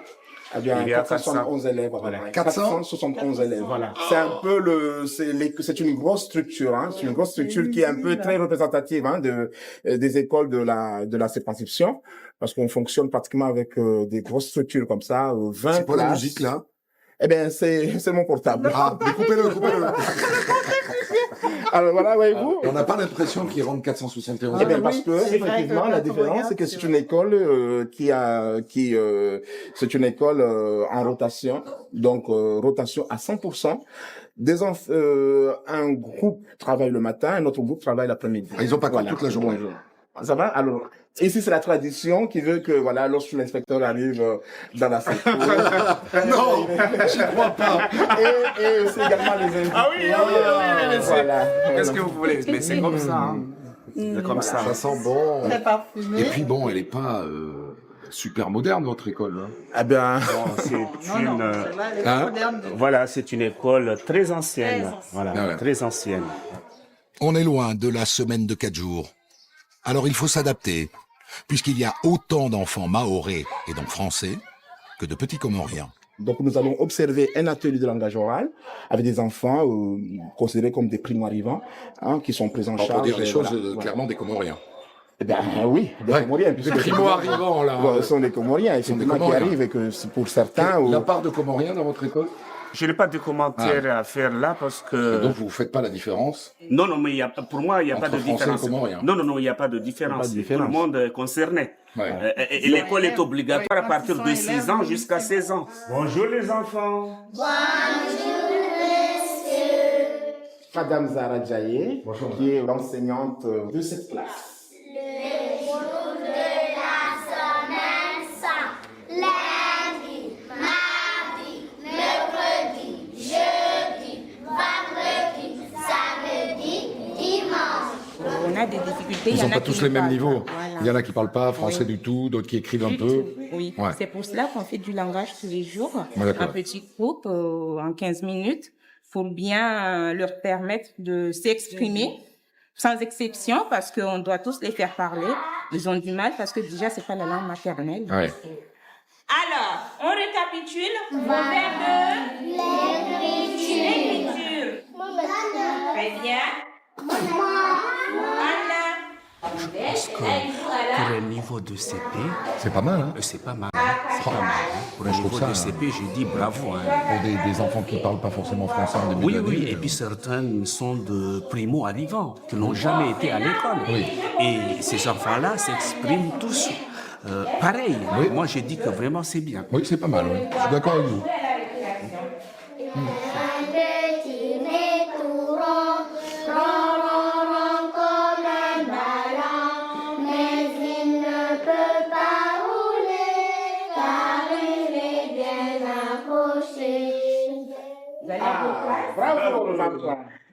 Bravo. Voilà. Allez, merci les enfants. Vous avez bien travaillé et continuez toujours à travailler. Pour que ces enfants aillent à l'école au même rythme que nos petits métropolitains, il faudrait construire une classe par jour pendant 10 ans. Il y a des croyances à Mayotte. Hein. Bonjour, vous avez des papiers de papier comorien? Papier comorien, c'est lui. Montrez. Garwa, Alimé. Hey! Les gens ont l'air vachement en colère ici. Hein. Et il y a beaucoup de naufrages ici. Une atmosphère étrange règne sur Simkoura. Simkoura, petite ville au sud de Mayotte. Il est 5 heures du matin. Nous avons rendez-vous devant un collège. La veille, il y a eu des incidents. Des élèves sont tombés en transe dans la cour. Il se dit que le collège serait envoûté par des djinns, des esprits, de mauvais esprits. Les croyances traditionnelles sont restées très vives. Qu'est-ce qui se passe alors ici? Faut nous expliquer un peu? Parce que nous, on débarque. Normalement, ça c'est... Il y avait des enceintes là-bas, il y avait des villages avant, oui. Des anciens villages. Et comme on a cassé, on a construit. Le collège dessus. Le collège dessus. Parce que là, il y avait quoi? Il y avait un cimetière, il y avait quoi? Il y avait un village. Il y avait un village et il y avait des cimetières. Un cimetière. Ouais. Et qu'est-ce qui leur est arrivé aux enfants? Qu'est-ce qu'ils faisaient? Ils sont arrivés à 7 heures quand ils veulent rentrer à l'école. Ouais. À 7 heures. Il y en a qui commençaient à crier. Il y en a qui criaient, il y en a qui tremblaient, ils ne veulent pas rentrer. Il y en a qui ne veulent même pas rentrer dans les classes. Ils ont ressenti quelque chose. Oui, ils ont ressenti quelque chose, mais comme s'ils voient une grande personne devant eux qui les barre de ne pas rentrer. Les esprits, c'est pas musulman? Non, c'est une traduction malgache, mais c'est pris dans nos ancêtres. On l'a trouvé dans nos ancêtres. C'est une tradition. C'est un mélange, là. Oui, c'est un mélange. Et donc là, qu'est-ce qui va se passer alors? Là, on va faire une grande prière. Oui. Et demander grâce à Allah. Oui. Et laisser les enfants tranquilles. Et la rentrée a lieu ce matin, hein? Ouais. À 7 heures, ils seront là? Ils seront là à 7 heures, les enfants. Pas de souci. Tout le monde est d'accord? Ouais, tout le monde est d'accord. Même les profs, hein. Ouais, même les profs. Ouais, même les profs. Ils ont vu ce qui s'est passé hier. Ouais. Et... Ouais. Mais oui, ils ont eu peur. Hein. Je comprends très vite qu'à Mayotte, il est vain de brandir l'étendard de la laïcité. 95% des habitants sont musulmans et la République doit faire preuve de souplesse. C'est pourquoi? Quand nous faisons les prières, on met toujours de l'encens. Ah, d'accord. Voilà, c'est ça.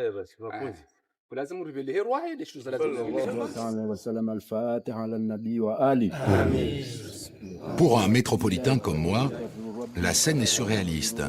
Tous les imams du sud de l'île se sont rassemblés dans la cour du collège public pour réciter des prières censées éloigner les esprits.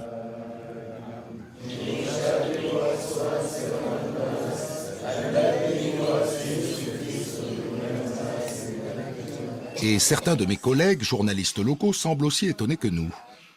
Et le jeune journaliste mahorais que tu es, lui, il regarde ça comment?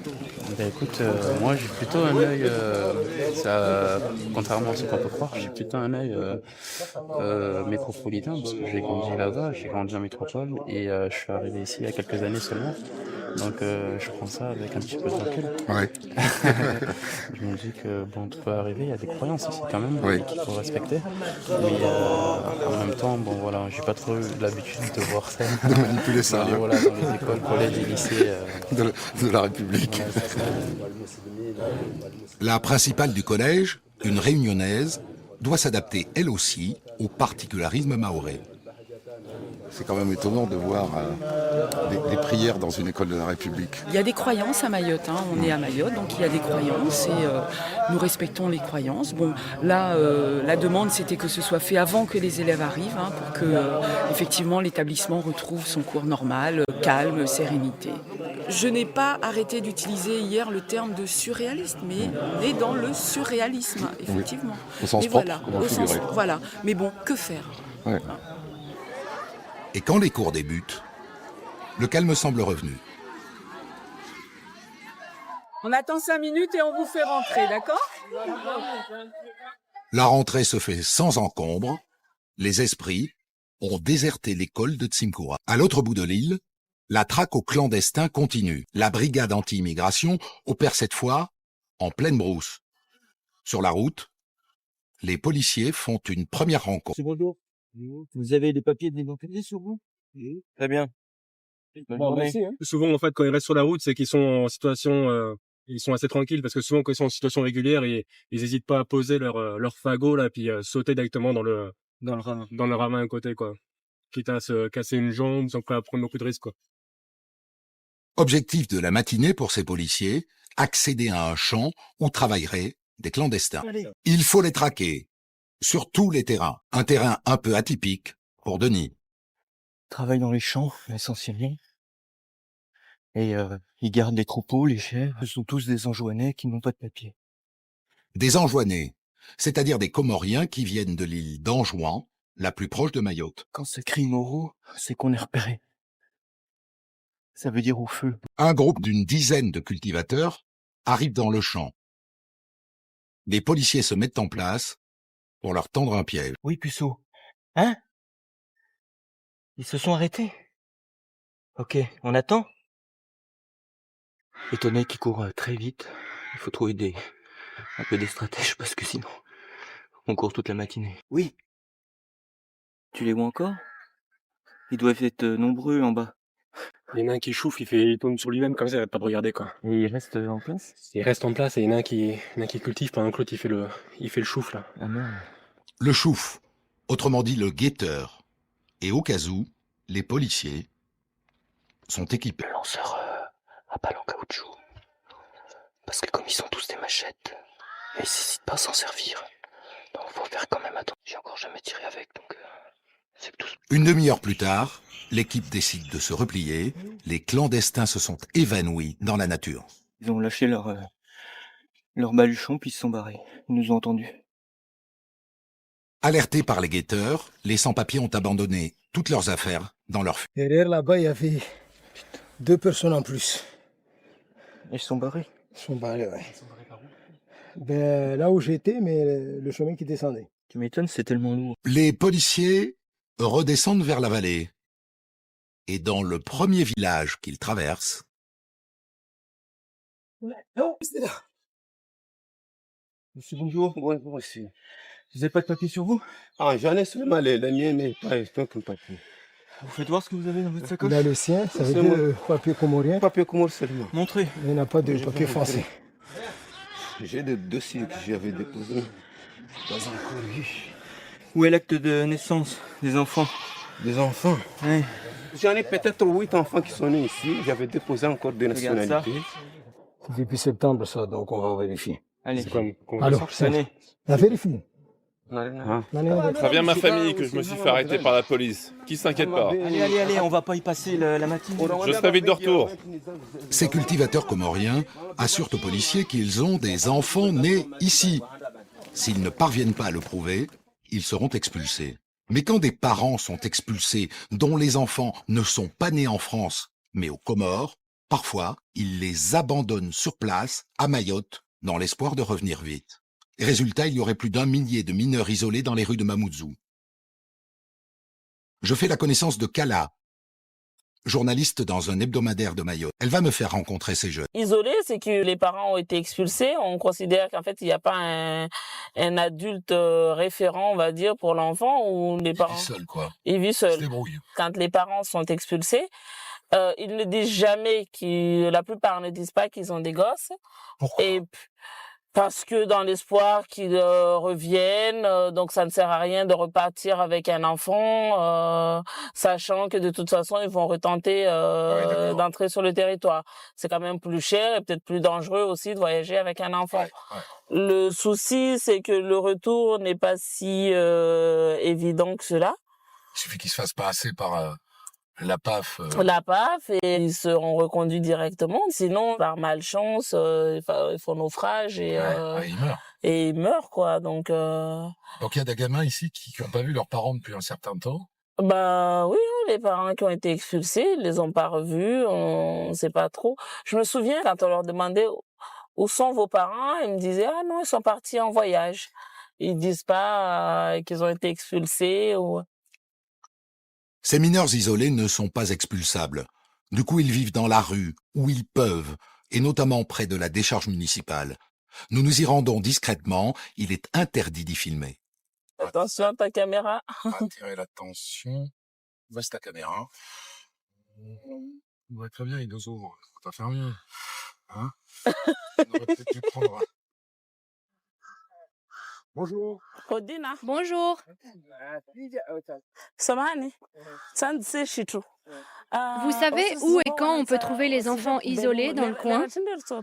Oui, ils vivent en contrebas d'ici. On peut les voir entre 11h et midi? On peut les voir vers midi. 11h midi. Le monsieur là, il a une plantation là, et les gamins vont saccager sa plantation et il n'aime vraiment pas ça. Ce que je lui ai demandé, c'est des gamins sans parents. Et puis oui, c'est des gamins sans parents, c'est des délinquants qui sont là et qui viennent saccager mes trucs. Ils sont à midi, non, a priori, ils seront pas réticents à parler. Hein. Ils ont peur de la police.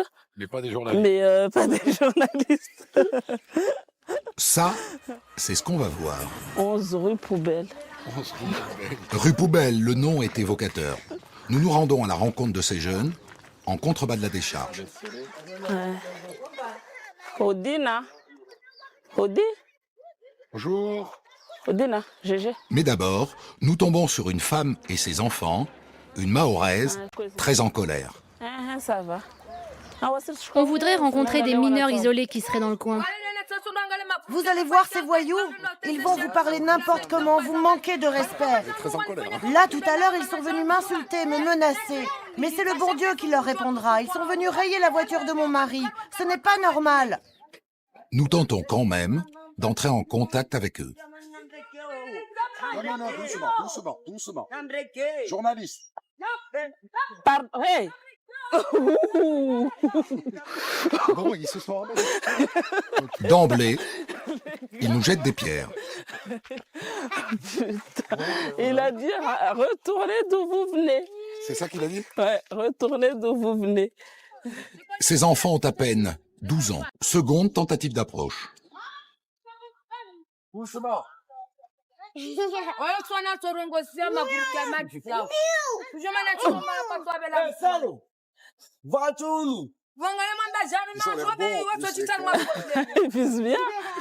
Le dialogue est impossible. Il nous menace carrément de mort. La propriétaire des lieux est folle de rage. La décharge, c'est à vous, mais ici, c'est chez moi, pas chez vous. Les gens ont l'air vachement en colère ici. Bah, les gamins sont sans pitié dans le coin. C'est des vrais sauvages. Tu veux me tuer? Approche, viens là si tu oses. Viens me tuer. Viens me tuer. Ils jettent des pierres de vachement loin. Ici, c'est chez moi.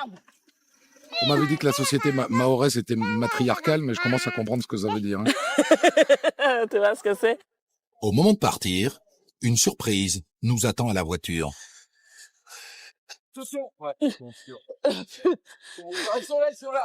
Armés de pierres, les jeunes nous ont suivis. Notre véhicule en a fait les frais. Faites attention là. Ouais. Ils connaissent la zone par cœur. C'est ça qui est dangereux. Ouais, c'est que ces gamins-là, c'est leur territoire ici. C'est pas la première bagnole qui s'attaque. Ah ben non. Ceux qui habitent à côté, ils sont courageux. Ces gamins semblent perdus pour la République. Ils vivent en meute pour se protéger et attendent un éventuel retour de leurs parents. Leur père ou leur mère, je les croiserai peut-être au nord de l'île, dans ce décor de carte postale. Si j'ai voulu me rendre là-bas, c'est parce que la majorité des migrants comoriens débarquent ici. J'ai rendez-vous avec 3 Mahorais, Ibrahim, Ariti et Ali. Ils veulent me montrer le chemin que les migrants clandestins empruntent pour arriver ici, au nord de Mayotte. À combien de kilomètres là on est de 70 km. 70 km des Comores. 70 km d'Anjouan. Donc voilà. C'est combien d'heures de bateau là pour venir des Comores? Environ 2 heures à 3 heures de temps selon le temps. Ouais, selon la météo. Selon la météo, voilà. Selon la météo. Et alors, les migrants, ils s'arrêtent sur l'îlot en face. Voilà, tout en étant inconscients, ils sont arrivés à Mayotte. Ah, ils savent pas. Ils savent pas. Donc ils sont délaissés là-bas. On les pose là et ils repartent. On les pose là et les passeurs partent aussitôt en leur disant que vous êtes déjà arrivés à Mayotte. D'accord. Démerdez-vous. Voilà. Donc. Et donc après ils traversent. Ils traversent soit par la complicité d'un certain nombre d'habitants, des pêcheurs, ou bien ils trouvent d'autres moyens de passage. Ils viennent, je sais pas comment, mais ils arrivent. Ils arrivent un peu partout, quoi, à Mayotte, avec tous les risques de chavirage et tout ça, quoi, et les drames qu'on connaît actuellement. Il y a des morts. Il y a des morts. Oui, par noyade. Il y a des morts par noyade. Il y a des disparitions. C'est hélas presque classique, quoi. C'est un autre Lampedusa. C'est notre Lampedusa ici. C'est le Lampedusa français. C'est le Lampedusa de l'océan Indien.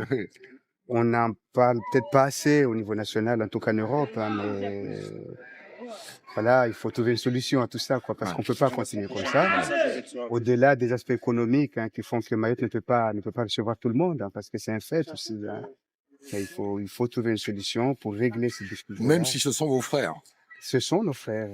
Ce sont nos frères. Moi, mon père, il est grand mon grand-père est grand comorien. Mon grand-père paternel est malgache. Nous sommes insulaires et mon arrière-grand-mère, elle est Maasai, elle est du Kenya. Du Kenya. Donc, vous voyez.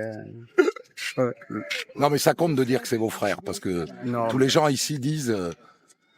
Bien sûr, il y en a trop, mais malgré tout, c'est nos frères. Quoi. Bien entendu. Voilà. Et nous vivons ensemble, parfois difficilement, mais nous vivons ensemble. Ce qui nous différencie, c'est que c'est la carte d'identité. C'est la carte d'identité, et puis voilà, c'est les choix que nous avons ici, pour que Mayotte soit un département français, et puis eux, ils ont choisi l'indépendance. On ne fera pas l'histoire. Nous partons à la découverte des îlots. Il faut 20 minutes de bateau pour s'y rendre. L'endroit est superbe. Il ferait presque oublier les drames qui se jouent ici, quotidiennement. C'est des dauphins, là. Ces dauphins évoluent dans un écosystème exceptionnel. Mayotte est cernée par une double barrière de corail, un trésor écologique et un piège redoutable.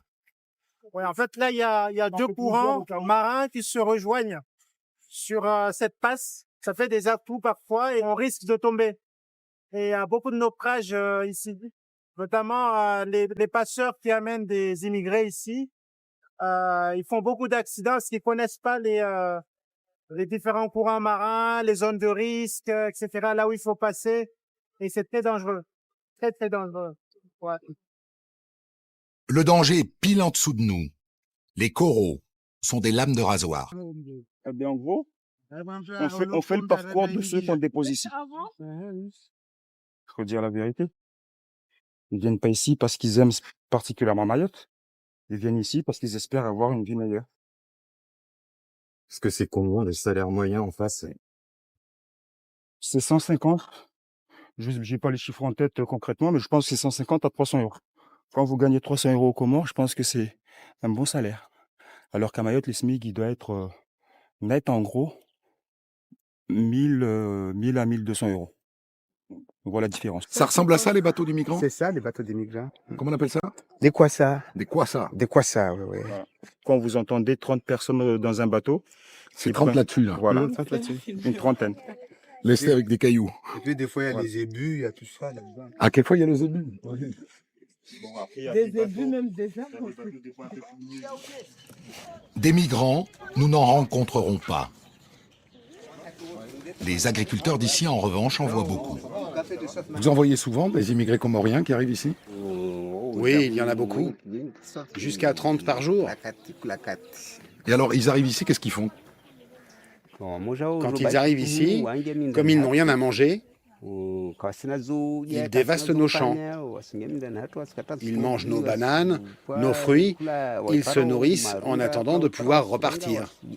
Pour vous, c'est un gros problème? Oui, c'est un gros problème pour moi. Parce que ça me coûte très cher de venir ici pour cultiver. Alors, si je ne peux rien ramener à ma famille à mon retour, vous imaginez. Est-ce que vous êtes content d'être français ou... Oui. Moi, oui. Merci, compatriotes. Ce qui est incroyable, c'est qu'on est les deux pieds dans la misère du monde, et tout ça au milieu du paradis terrestre, quoi. Parce qu'il y a quand même quelque chose qu'il faut dire, c'est que c'est un des plus beaux endroits du monde, cette île, quoi. Voilà. Et puis ici vient échouer toute la misère humaine. Le lendemain à l'aube, nous retrouvons Kala, la journaliste. Lors de mon séjour, je n'ai pas été autorisé à tourner avec la gendarmerie, ni avec la police des frontières. On se débrouillera sans eux. On va essayer, en tout cas, de voir des clandestins qui arrivent d'aussi bon matin pour essayer de les approcher et discuter avec eux. On va voir, on va tenter le coup. Espérons que la chance soit avec nous. Je crois que le pêcheur, il est là-bas d'ailleurs. Impossible de savoir combien de bateaux déversent des clandestins sur les côtes de Mayotte chaque année, ni combien de sans-papiers sont expulsés. L'administration française ne communique pas ces statistiques. Ce qui est sûr, c'est que malgré la surveillance policière, des kwassa arrivent quotidiennement. Est-ce que tu connais le tarif des kwassa? Entre 100 et 200. Et avant-hier, j'ai lu même dans un journal de ces mis entre 200 et 300 euros. Par personne, hein? Ouais. Ça va, ça rapporte bien. Pour le risque, je pense pas, hein, parce que c'est la mission après. Pour l'instant, pas de kwassa en vue. En revanche, au loin, une vedette de la gendarmerie maritime navigue à grande vitesse. Alors, est-ce qu'ils surveillent tout simplement ou est-ce qu'ils ont vu des clandestins? On ne sait pas. Soudain, nous apercevons une tache blanche qui semble remorquée par la vedette. C'est un kwassa. Les sans-papiers sont amenés directement au centre de rétention administrative. Dans les 5 jours, ils seront expulsés vers les Comores. Nous nous rendons au centre de rétention de Mayotte, avec une caméra cachée. Les clandestins sont détenus dans ces bâtiments préfabriqués d'un autre âge. Les familles des clandestins arrêtés il y a quelques heures à peine sont déjà au pied de la grille.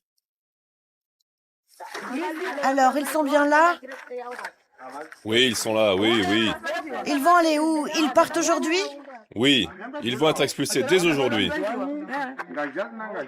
Est-ce qu'on peut les voir? Non, non, c'est pas possible. On ne peut pas les voir, on ne peut pas les parler avec eux. Qu'est-ce qu'on fait ici? On ne fait rien du fait. Il vaut mieux qu'on rentre pour occuper les autres enfants qui sont à la maison tout seuls. La sœur et la nièce de cette femme étaient dans le bateau à raisonner. Elles sont juste derrière la grille. Sarah, ça va? Vous avez de l'eau? Allez, prenez soin de vous. Vous nous manquez. Allez, au revoir, à bientôt. Inch'Allah. Ces deux sœurs se seront aperçues 3 secondes en 3 ans. Le temps des au revoir approche. Mes dernières heures à Mayotte, je les passerai avec ceux qui m'ont emmené sur les îlots du Nord, Ariti, Ali et leurs amis. Ils m'ont invité à un voulet. Le repas de midi. Le barbecue maoré. On mange la chèvre. Ça va? Très bien. Tu vas bien? Salut. La chèvre, ici, c'est comme le cochon. Là-bas, on mange tout. Hein. Bienvenue. Fonctionnaire du ministère des Finances. Bonjour. Démo, l'artiste. Salut, toi. Nour. Elles sont où les femmes ici? Ça, par contre, c'est interdit. Elle est partie en Le formation. boulet, Oui. c'est les garçons qui font à manger. Ouais. Et c'est les garçons qui font la vaisselle. D'accord. Donc, les filles, quand elles viennent, c'est qu'elles sont invitées. Ok. Au menu, une chèvre entière, ça va de soi, et des fruits à pain. Vous êtes africain? Oui. Non, mais attends, tu dis ça, Maoré, on tu est d'origine l'insultes, quoi. africaine. Oui. Mais comme je le dis, Mayotte est une terre française. Oui. Mais on est d'origine africaine. Moi, Indéniable. Quand j'étais petit, on m'apprenait que j'étais gaulois. Le jour où je suis arrivé à Métropole, ouais, je me suis rendu compte que j'étais un vrai Africain, quoi. Et là, je suis tombé de haut, mais bon. Je suis blanc. Tu es noir. Ils sont jaunes et rouges. Et nous sommes tous des humains. Mon pays fait un siècle et demi de colonisation. Où est le progrès? Je veux qu'on me le dise. C'est atroce et c'est féroce. Mon séjour à Mayotte touche à sa fin. Il est temps pour moi de repartir à la découverte de nouveaux horizons où m'attendent d'autres hommes et d'autres femmes au destin exceptionnel.